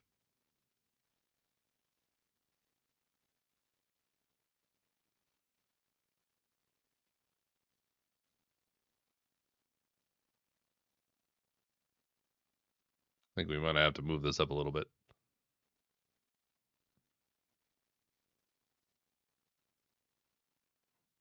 Yeah, it's pretty close. Okay. So as it is now, the large center will travel up and down and then rapid to the side. This big ass center, so it zooms you off to the sides. Or just one side?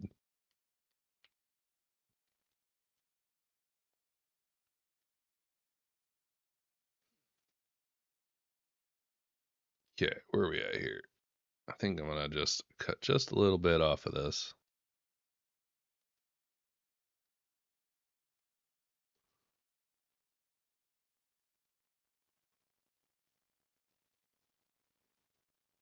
That'll do.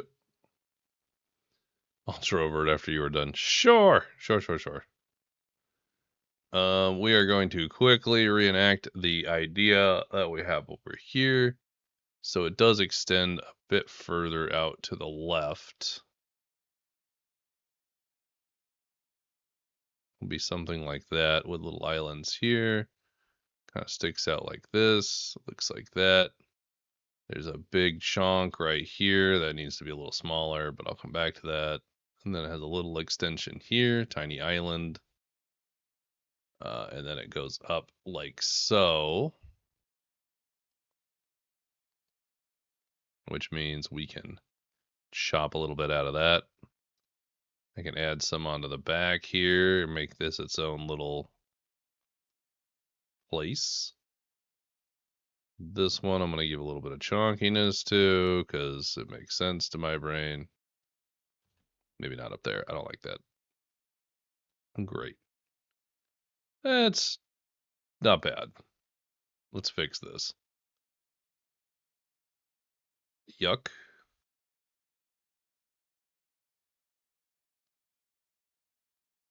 There's a bit of an extension, a touch like that. It's a bit more flat. And then this is a little bit more of a rounded bit with a dip like that. And then over here,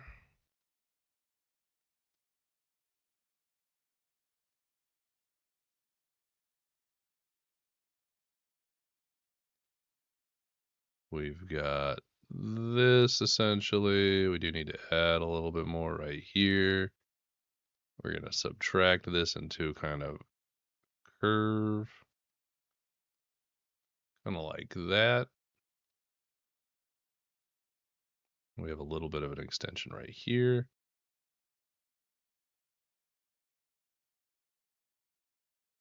This is gotta get fixed up. That's that part, and then it's gonna kind of come down this way. I think these islands are too far extended. Unfortunately, you all gotta go. I'll clean you up in a minute.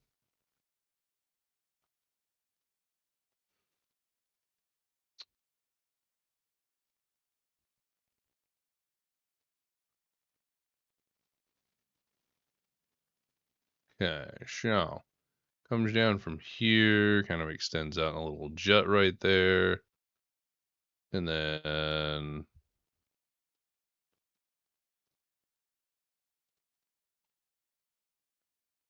basically gives me like a little claw almost. It's not that big. Something like that. It's gonna move up this way, like so. And then we've got island here. We have another one here and another one here-ish.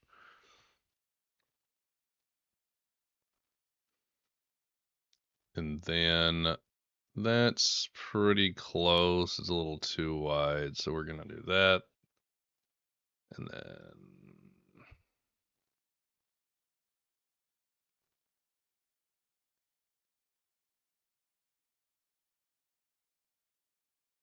basically looks like that.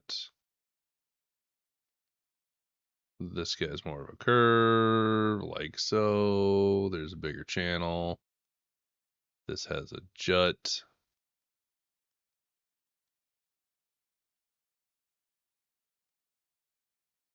Like that. Then it has a little thing right here and a little thing right there. That looks pretty close.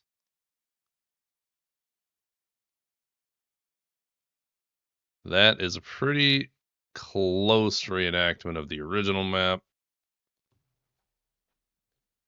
Faegrimm looks pretty on point. Let's fix the islands a little bit here.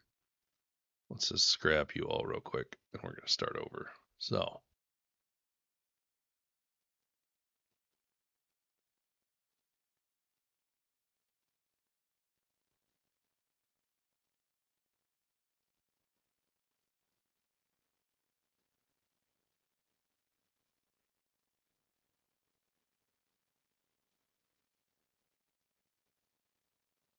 Yep, it's too big.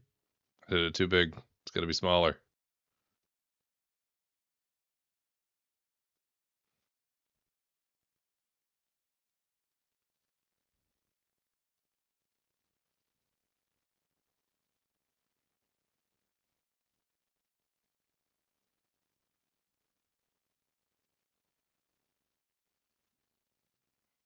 The actual terrain doesn't matter yet. I'll go over it in a minute.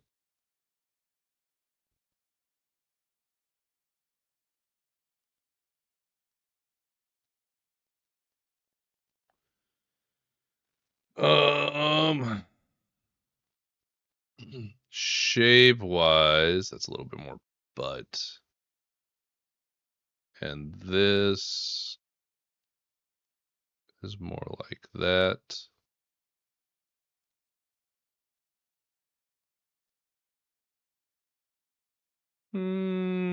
Close enough. Okay, there's your general world shape. We will quickly color things properly, and then we will move on.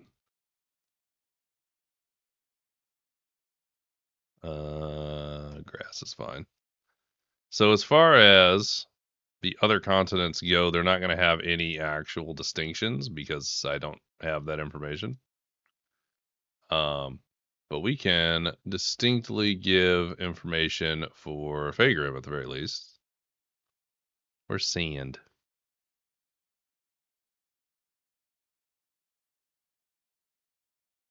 Sure. But and then we've got like so. Got a nice shandy bit there.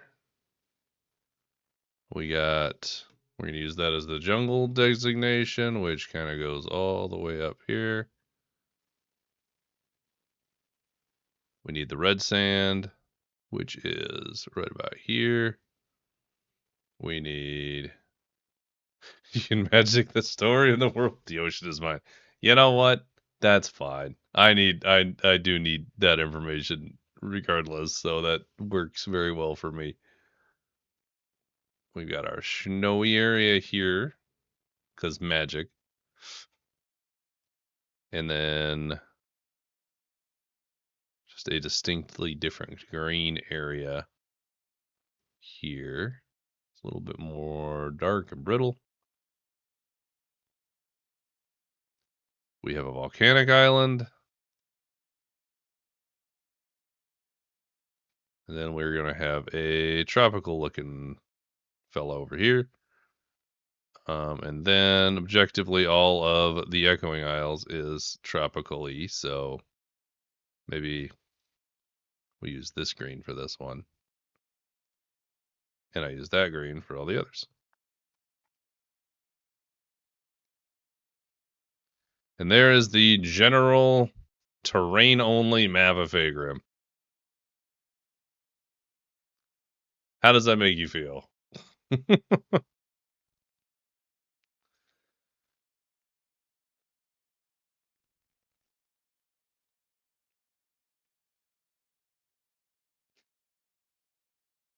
Send it over in 4K. That ought to be enough.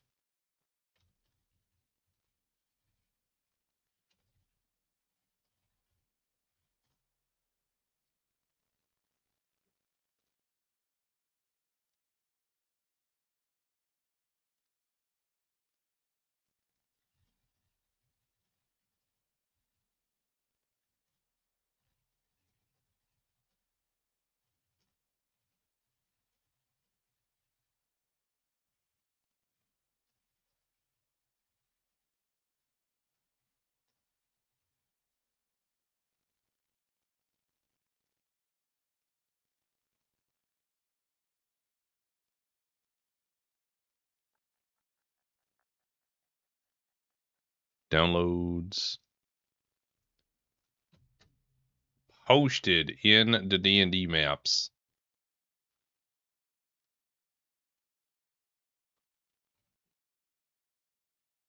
Woo!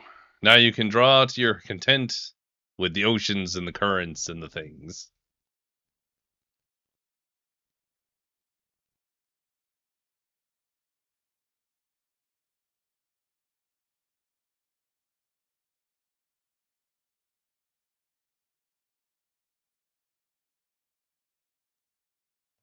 All right. So now that that is kind of figured out a bit, let's. Where are we at here?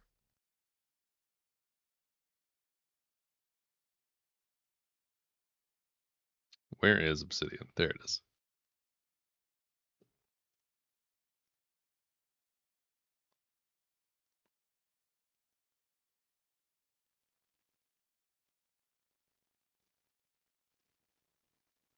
All right.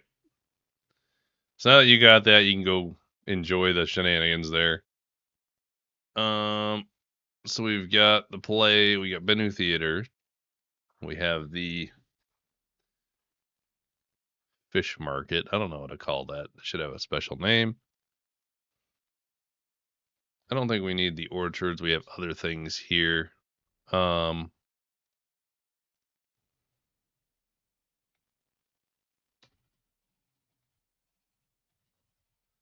We have the Museum of Echoes, because I think that's a bit on the nose, but that's fine. I don't know what we should call a tower, though. Oh, you know what? I do know what we should call a tower. Hang on.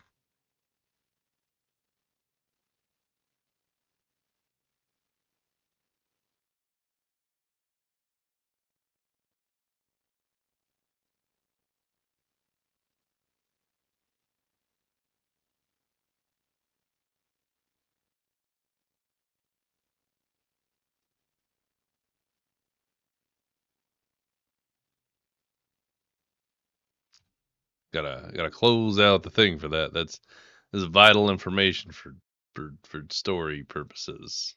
Not that they're in here, but you know.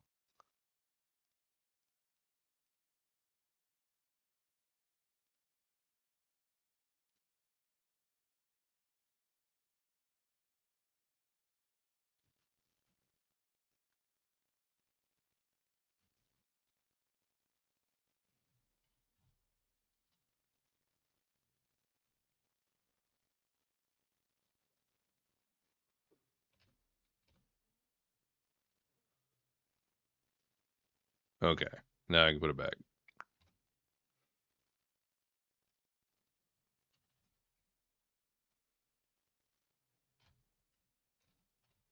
Tower of Alondra.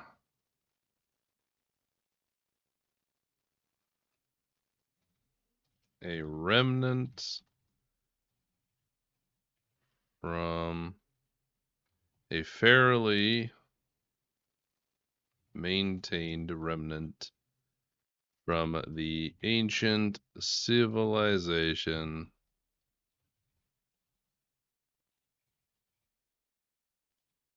predating the Echoing Isles.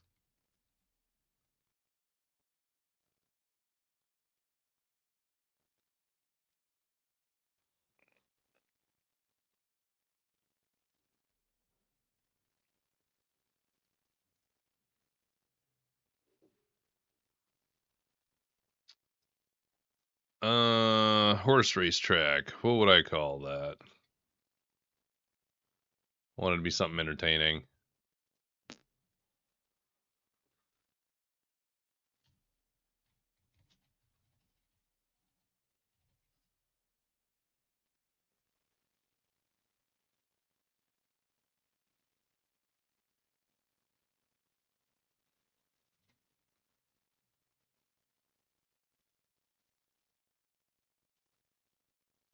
And can be named later.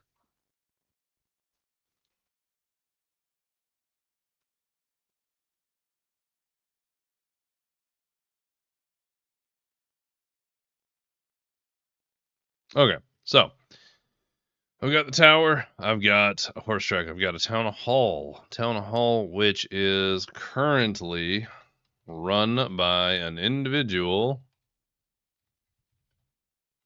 coincidentally named Bennu the Eighth.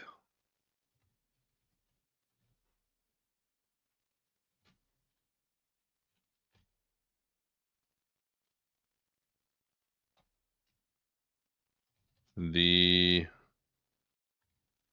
great, how many grades is that? 6?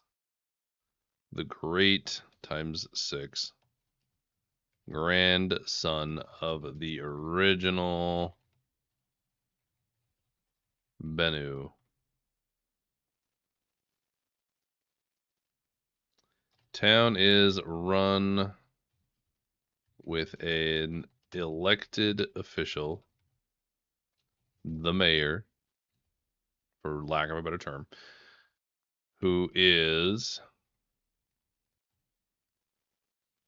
coincidentally named Bennu the Eighth, who is the grandson, the great great great great great great grandson of the original Bennu, who founded both the city and the theater and funded the building of the theater. Yes. Beautiful.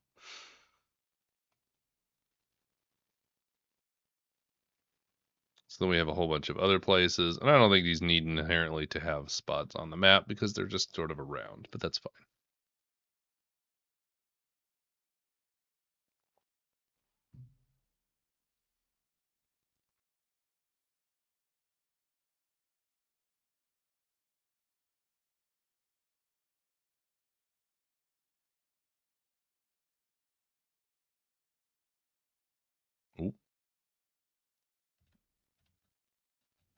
Ooh. Okay. We're going to at least get started on this map of like how zoomy can I even get on this? You can get so zoomy, but not zoomy enough for it to really track, honestly. I think I'd have to build it. Yeah, that's fine. So, return to maps. Yes, save and leave. Yes, yes.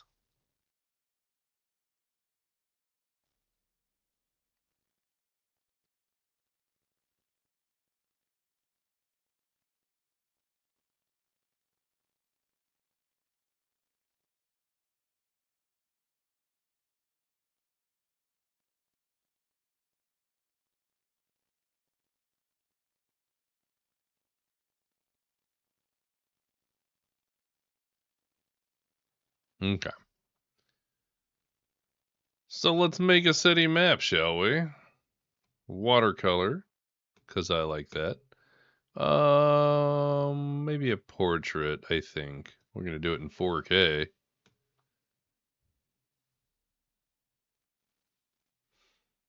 Hmm. Yeah, because I can kind of put like the dock right here, and the city itself, and then the exteriors. So yeah, let's go ahead and work that out real quick. So we're going to make the land, which is essentially going to look kind of like this.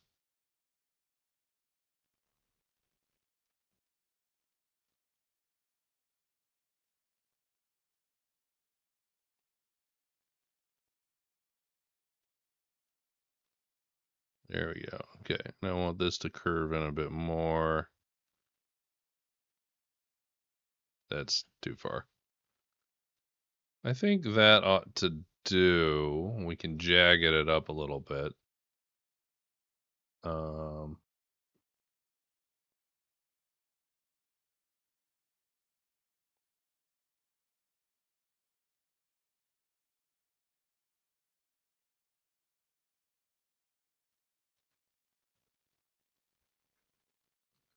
yeah. Actually, it becomes a cove, so this is not actually accurate. What I need is it's going to curve in really hard like this,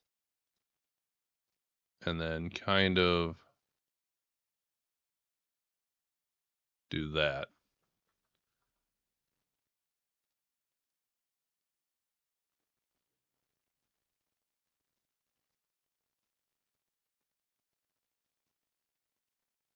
Yeah, that's a lot of space, though. I think maybe I'll make this a little less obnoxious.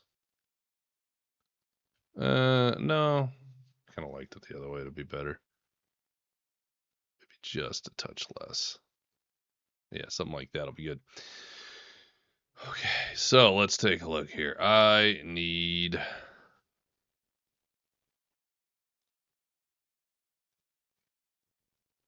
We'll do colorations of terrain first. No, I should do buildings first.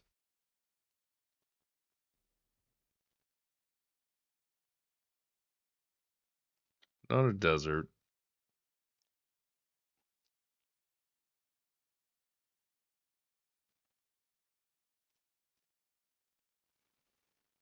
Not really elves either. Doesn't quite fit the motif. It's not a ghost town. It's not gothic horror. It's not holiday. It is regular, it seems like.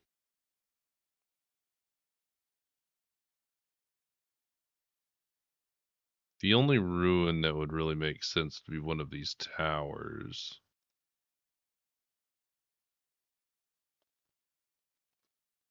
We have a stadium. Do we have a regular stadium? Special buildings. Yep, we sure do.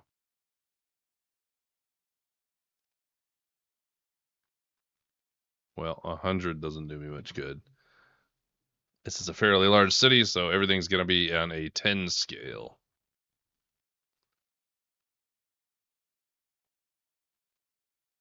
All right, let me pull up my obsidian for notes. I'm going to put that on a different portion of my screen. We have the major stuff, which is the horse tracks, which is a huge draw. They're pretty big as far as that goes. So that should be, I don't know, right there. That's the first building we're going to place. Next major stuff. We have a concert hall.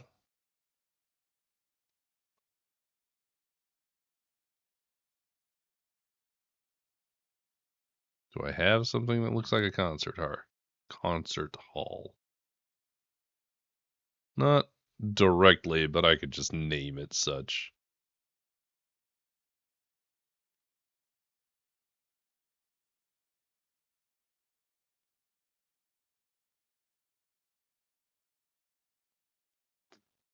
As long as it's a big building with an interior, I think we'll be fine. Oh, hey, look, theaters. It literally exists. That's fantastic. That 10 scale is goddamn huge. Holy fuck. This is going to need to be a little bigger, so it can be a 20. Maybe special buildings are 25. Is that too big? It's pretty big, honestly.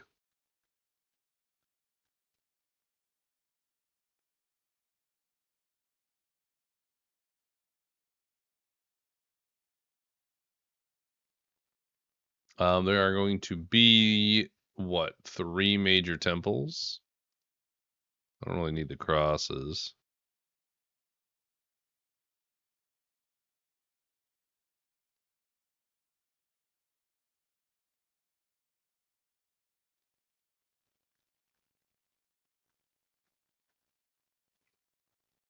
These are pretty elaborate, which is on point for the city, though, so I guess it tracks.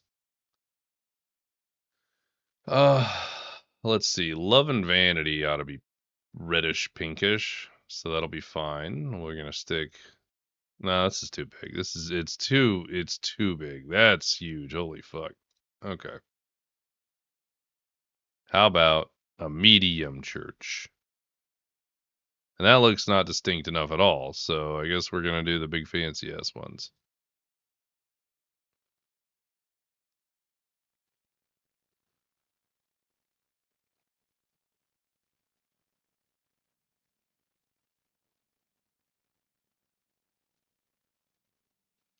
So what color were those moons? Pink and blue.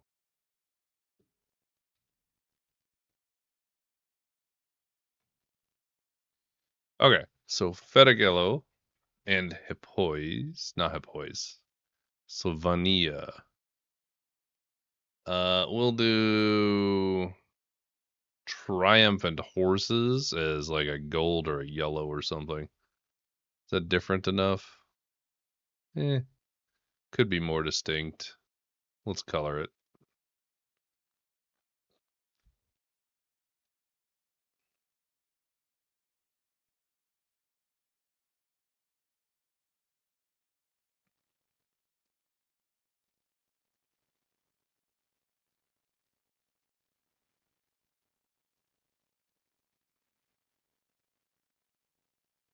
Yeah, I'd say that's colored different enough. It'll work now.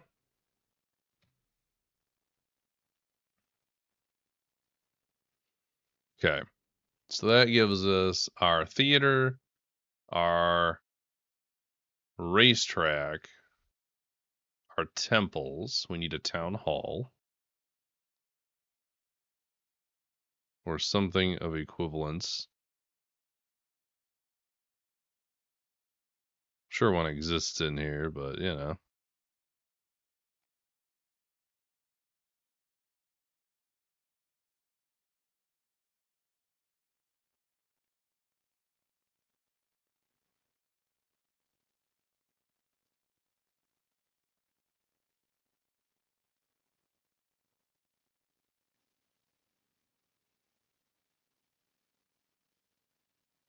I suppose I could just make it another building.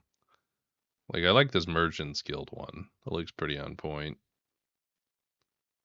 The university is pretty big. I don't need something of that caliber. Honestly, it's a bit large.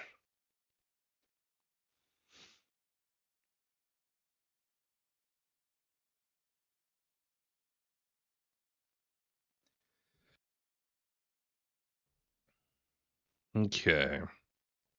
Maybe we'll take one of these fancier looking ones. Oh, yeah, this is perfect. We'll grab this one. This will be the town hall, which doesn't have to be obnoxiously large.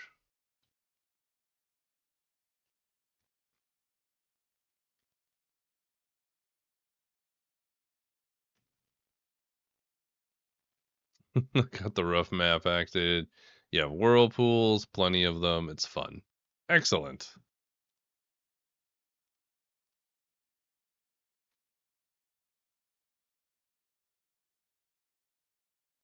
Updated map? No updated map. I'm excited for the whirlpools. They ought to be neat. Because I actually have assets for that, so we can add those in. Okay, so that'll be the town hall. What's next here? We got our temples, we got our horse track, we need a broken down tower. Done. We can do that. This one's a pretty big.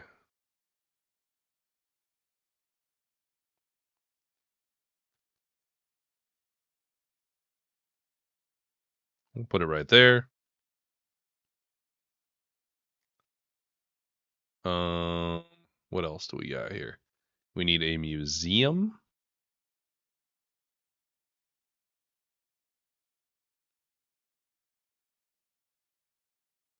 I guess I'm just gonna use this. So I could use a temple.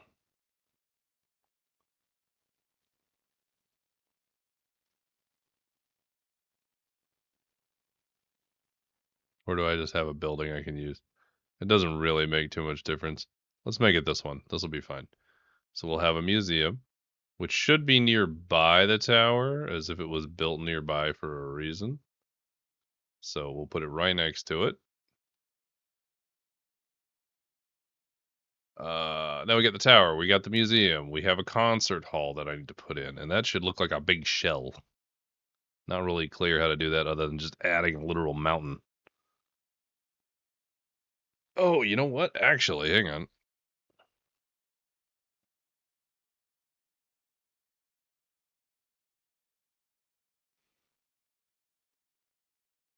Yeah, yeah, I saw some hillside crypts.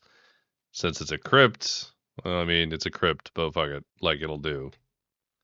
It will do for what I need. You know what I mean? So that'll go over here, and I'll add in some mountains for that. And that'll be the entry point to the Siren's Cave, which is the concert hall. We have a fish market. I don't know how I'm going to show that.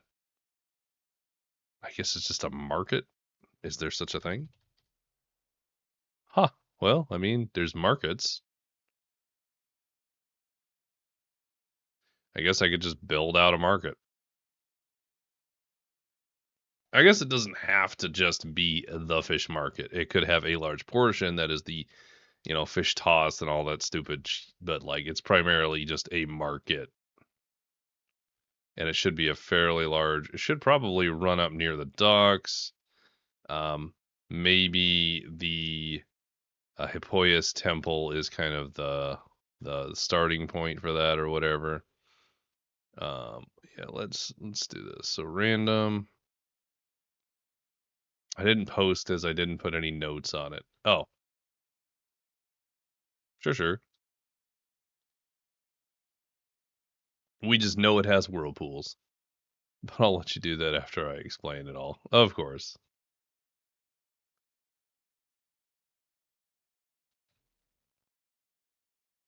Placement. Multiple.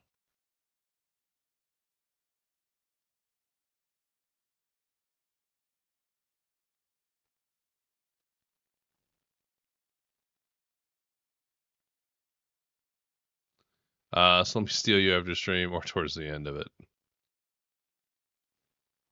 Yeah. We're actually coming up on a pretty good time frame for me.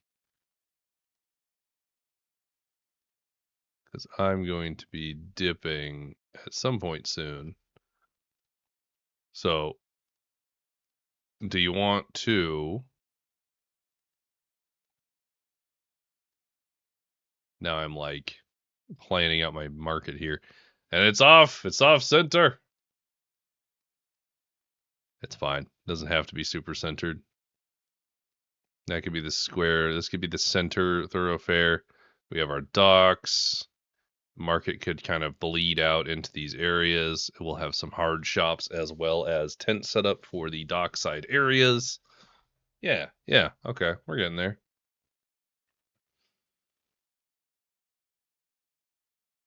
Save. Melody Cove. Okay.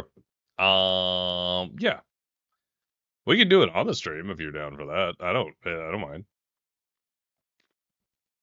It just depends on if you want to do it that way.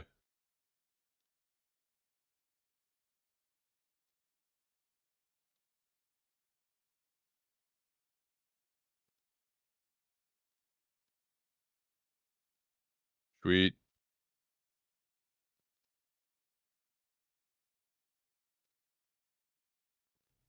There we go.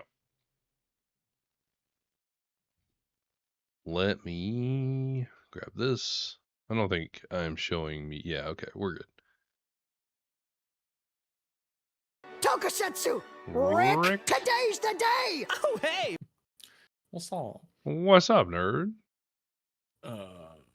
As I have just screwed. Thank you. Yep.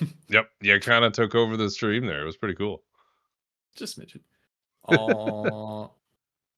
Let me. Fun.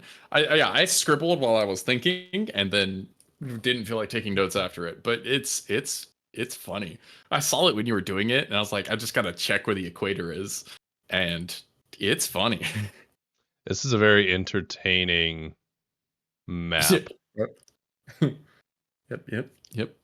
Fundamentally doesn't inherently make sense. I see. I mean, we could move Faegrimm, like the working area, up above and move that particular landmass down if it would fundamentally make more sense.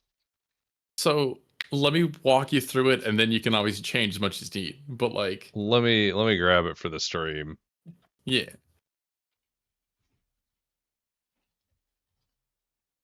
Show off image. Show it.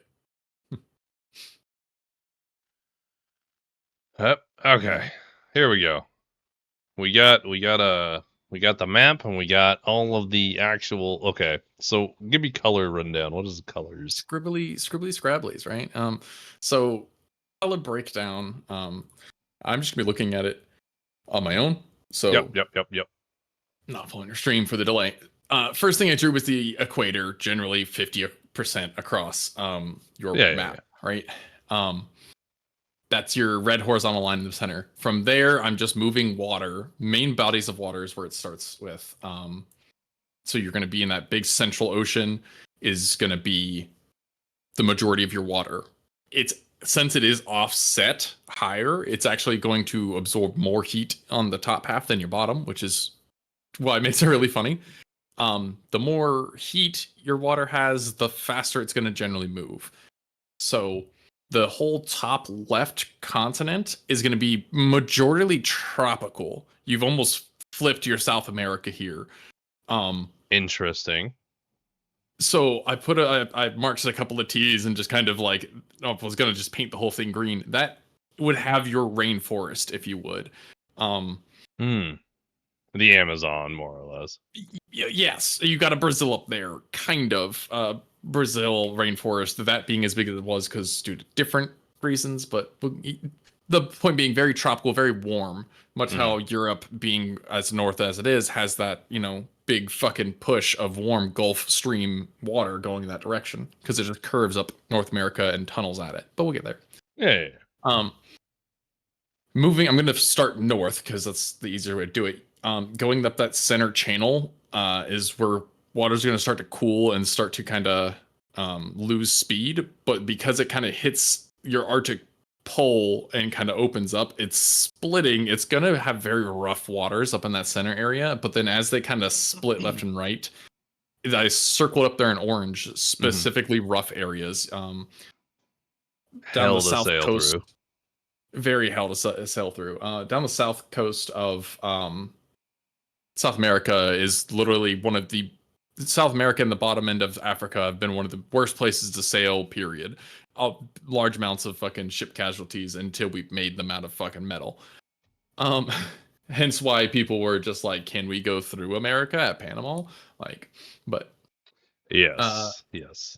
And through the Red Sea. But so they're gonna curl out, and because of the fact that you don't have I'm assuming you have more ocean around the sides than what's really drawn, but because of the curve of everything, they're kind of forced back down is what those top right corners are kind of pointing, that they're going to come straight back down and start making more collisions. Down the left side, you'll have more rough areas, and I made a small orange circle there. Yeah. Because you're that peninsula where it kind of dives, come back out, and rolls out again. For however accurate that is, that's going to cause a really rough area and could cause some whirlpools. Neat. As it gets closer to the equator, things warm up back up. It'll start catching more water. But what I was pointing at before is you're going to kind of have a lot of water kind of rushing in that left side, which is going to cause that curve there in center where I kind of have that red-blue around what we're going to call fucking Brazil, right? Right. That left side coming left to right across that red island, you're going to have high-speed currents that are almost going to rip across this entire area and go out the right side. They're going to slow down and cause a lot of storms from the left side pushing to the top right. So you get hurricanes there. So Red Island is not only volcanic, but has hurricanes, because for fun. No, actually, no, that's the point. They start there. The hurricanes are going to the top right continent, are going to actually get the Cat 5 hurricanes. You're going to have a bunch of tropical storms forming around the volcanic island, which is going to make it only grow faster, but, Right. So yeah, storms are going to brew in this left circle and kind of spit right. I wanted to point out that ball of bullshit that's over there on the right side. Yeah, I see there's multiple circles and shit there. Your cold water's coming down. Your hot water's being forced out. You just are... You get the fantasy option to literally just have one giant fucking cyclone going at all times. Due Honestly, that's to bitching. due to hot water coming in from one side, cold water coming down from the other, and you can literally just have a fucking multi-mile wide cyclone going there.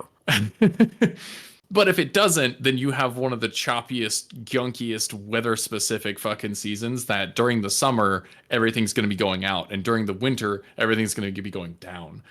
Uh, Only large creatures, nothing's going to migrate. Like, if people are going to use, or There would it's going not. to be fucked. It wouldn't be smart to go that way. Yeah. No, not at all. Like, you get off the ocean and stay coastal only. Like, um, but the south end's pretty straightforward, actually. If I go back to the center in the equator and start working down, because you kind of have one kind of flow of water leaving down, it'll kind of push into those the right sides and those little inlets and that you have. Yeah. Good beaches, great beaches along that southern side of that. That's vacation area. Bottom right coast. Yeah, that's what I made. That little yellow U shape there. That's beautiful prime beach country, all up and down all that. And then it's also kind of, since you have that wall there, really the only direction for any of the warm water to go is across your isles you have there, and all the islands are going to slow down water.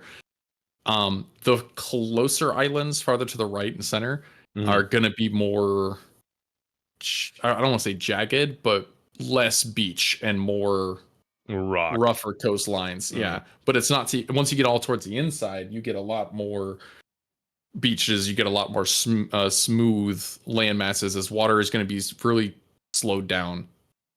Great mineral deposits, all et cetera. Works great. As the water kind of cools down and down the south side, the oceans are going to be a lot smoother because they don't actually have as much push in play to have. They've never really built up speed. So the south end oceans are actually going to be great for trade. But I want to point to the bottom right where the south waters kind of come down, hit their wall, and start kind of pulling to the left and right as well. That right side path where they kind of split between those oceans and that curve that's going to cut through there. Yeah. Will also kind of get choppy. But because of it being so far south, you're not going to get as much storm as bad as you would for the north end. Like, you're just going to get rough waters, not stormy waters, if that makes sense. It's interesting to like have an actual flow now visually. Yeah, that's what I was like. The first question was, are you a celestial body, one sun? Cool. You're going to have a straight equator that's going to collect more sunlight than everything else. Obviously, as seasons change and the southern hemisphere gets more sun for its summer, winter, whatever it's considered, right? The summertime is going to be great for trade. The oceans are going to be beautiful. It's going to be great to be out on. And then as you come to the winter, it's going to get a little choppier.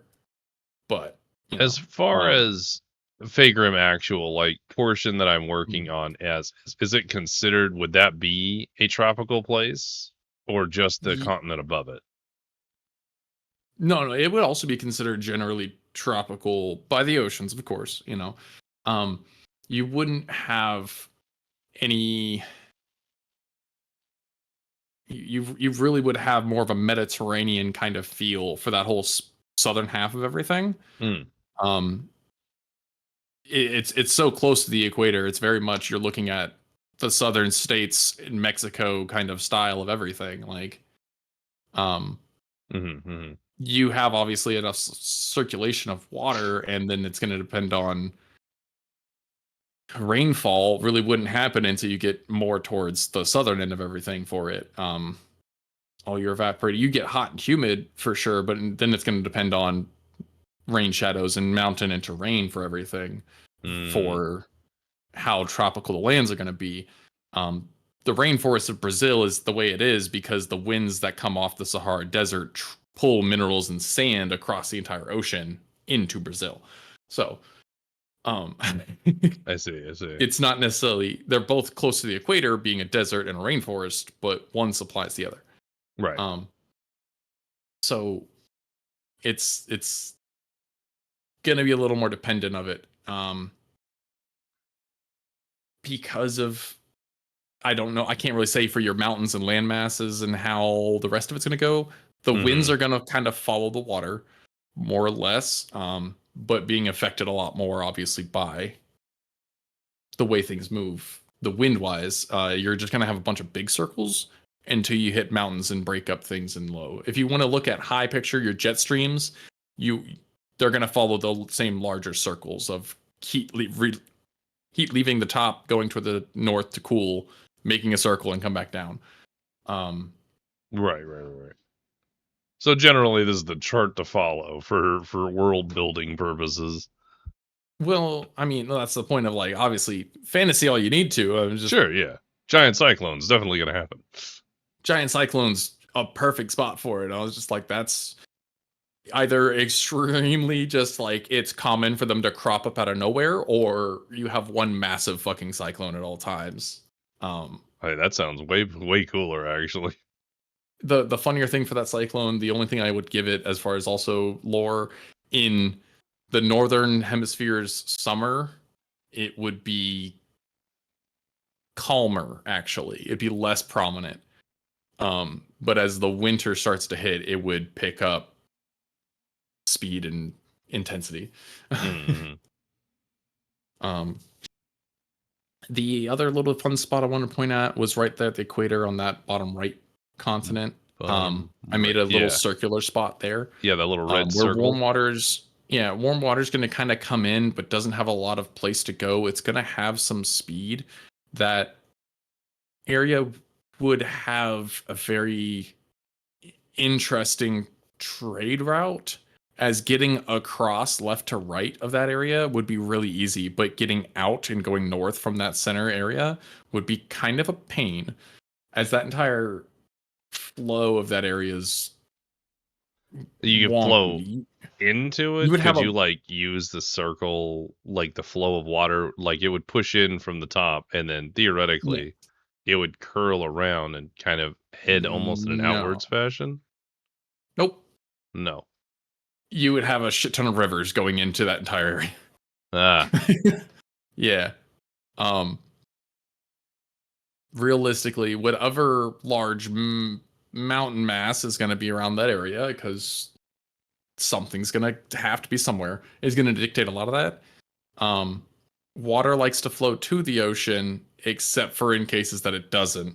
And I point at Florida, because when water hits the Gulf, rivers still want to flow to the ocean, but unless the ocean is pushing against the river.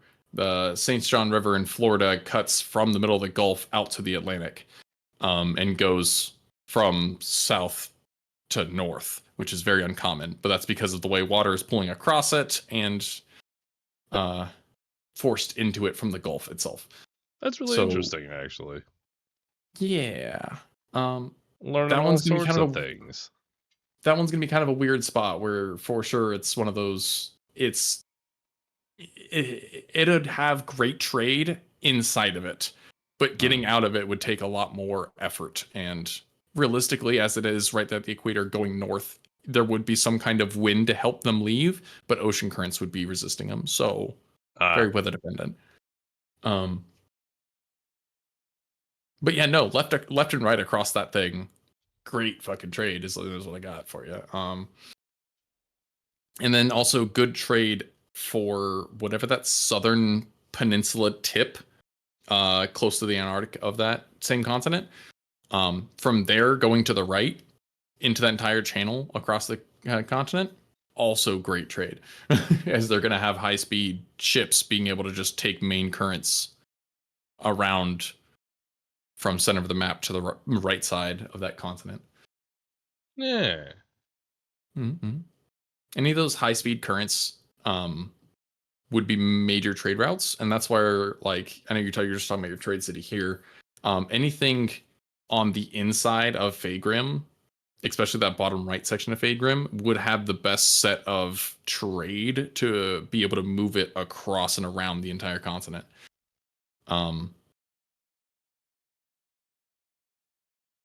Just I don't know how your distribution of wealth kind of generally goes. I remember seeing cities being more towards the top end work as well? If they're on that north coastline, they could use on that. Faegrimm actual, yeah, they're at least in region 1, which is that top left of Faegrimm, there's Mhm. 4 coastal cities. Yeah, so a lot of those would be moving as trade.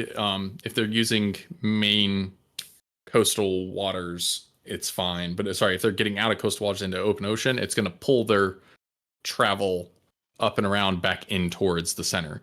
So cities on the left would have an easier job transporting goods to the right. They would at least move faster, right? However that wealth ends up following it, it's easier to move goods faster from left to right. They can come back right to left, but they'll have to stay coastal for a lot of it to not be caught in big ocean currents. Because that's what I wanted to focus on was ocean currents, not necessarily coastal waters.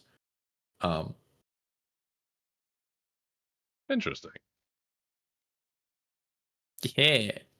I'm gonna actually have to ask you a lot more questions about it when specifically how functional it's gonna work in like the Echoing Isles and Faegrimm as a whole, but I'm being asked provided one simple food, question. You so said, I'm gonna have to brain check that.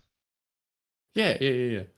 I mean, whatever. But also, it's just kind of it's one of your things. You're like, however tides work. I'm like, they do. I promise. Oh no, they definitely work. I just don't know personally. I do now. I can look at them and go, oh okay. Aha. Yeah. The general idea is just temperature goes warm to cold, and then the more water you have to warm up, the farther it can go. So that's why realistically, you're going to get a lot more. You would have a lot more snow on the bottom end of the Echoing Isles, to be honest. Obviously, they've been irradiated, so I don't, just Right. I don't know how that's going to affect everything. Your magic or whatever the fuck happens in that area, anyways. But realistically, because of how slower the water's coming from that center channel, a lot of that southern end would be more Canada, Alaska than South America. You've inverted the world pretty much. Your Canada, Alaska's on the bottom, and your South America's up top. Yeah, we might. I mean, we could shuffle around these continents too. It's not like they're For sure. hard set I'm in just stone. yeah. Until you make a nice sizable ocean area, that's what you got. Which Right. yeah, that's what I'm saying. Since you have slow ocean currents, you have one main current point coming down that center channel.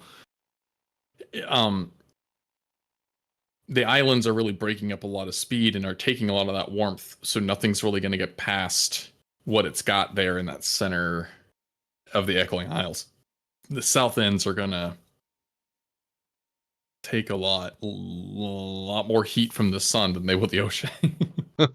So, I guess it would be actually better to point at like the southern end of it being more like the UK is, where they are constantly in that kind of we get cold and never really all that hot. Right. They're a little far away from the equator to be, blistering, sweltering tropical Jamaican islands. So, I think. yeah. Okay. I'm gonna have to ask you about it because I need more information, but I can't ask now because I'm gonna So go I eat said at the the food. end of or after stream. that is an after because I'm gonna go raid someone currently, Okay. and then I'm gonna get off and go eat some food with Kelly. But Hell yeah. should be back at some point. Mm-hmm. In any case, though, chat, we're gonna go raid this individual because they seem neat and they're doing D&D things. Wow. Wow. They're a little funny skeleton in a Hawaiian shirt, and I thought that was super funny. I don't know why. Hell But yeah. All right, I'll let you do your raid stuff. I'm running away. oh yeah, Freaking nerdism laters. Yeah. Thanks for being on. Wow. Thanks for being on the stream. Yeah. Mm-hmm. All right, stream. All right, chat. We're gonna go raid. Make sure be good. Don't be dumb. Stay bold. And tune in on Saturday.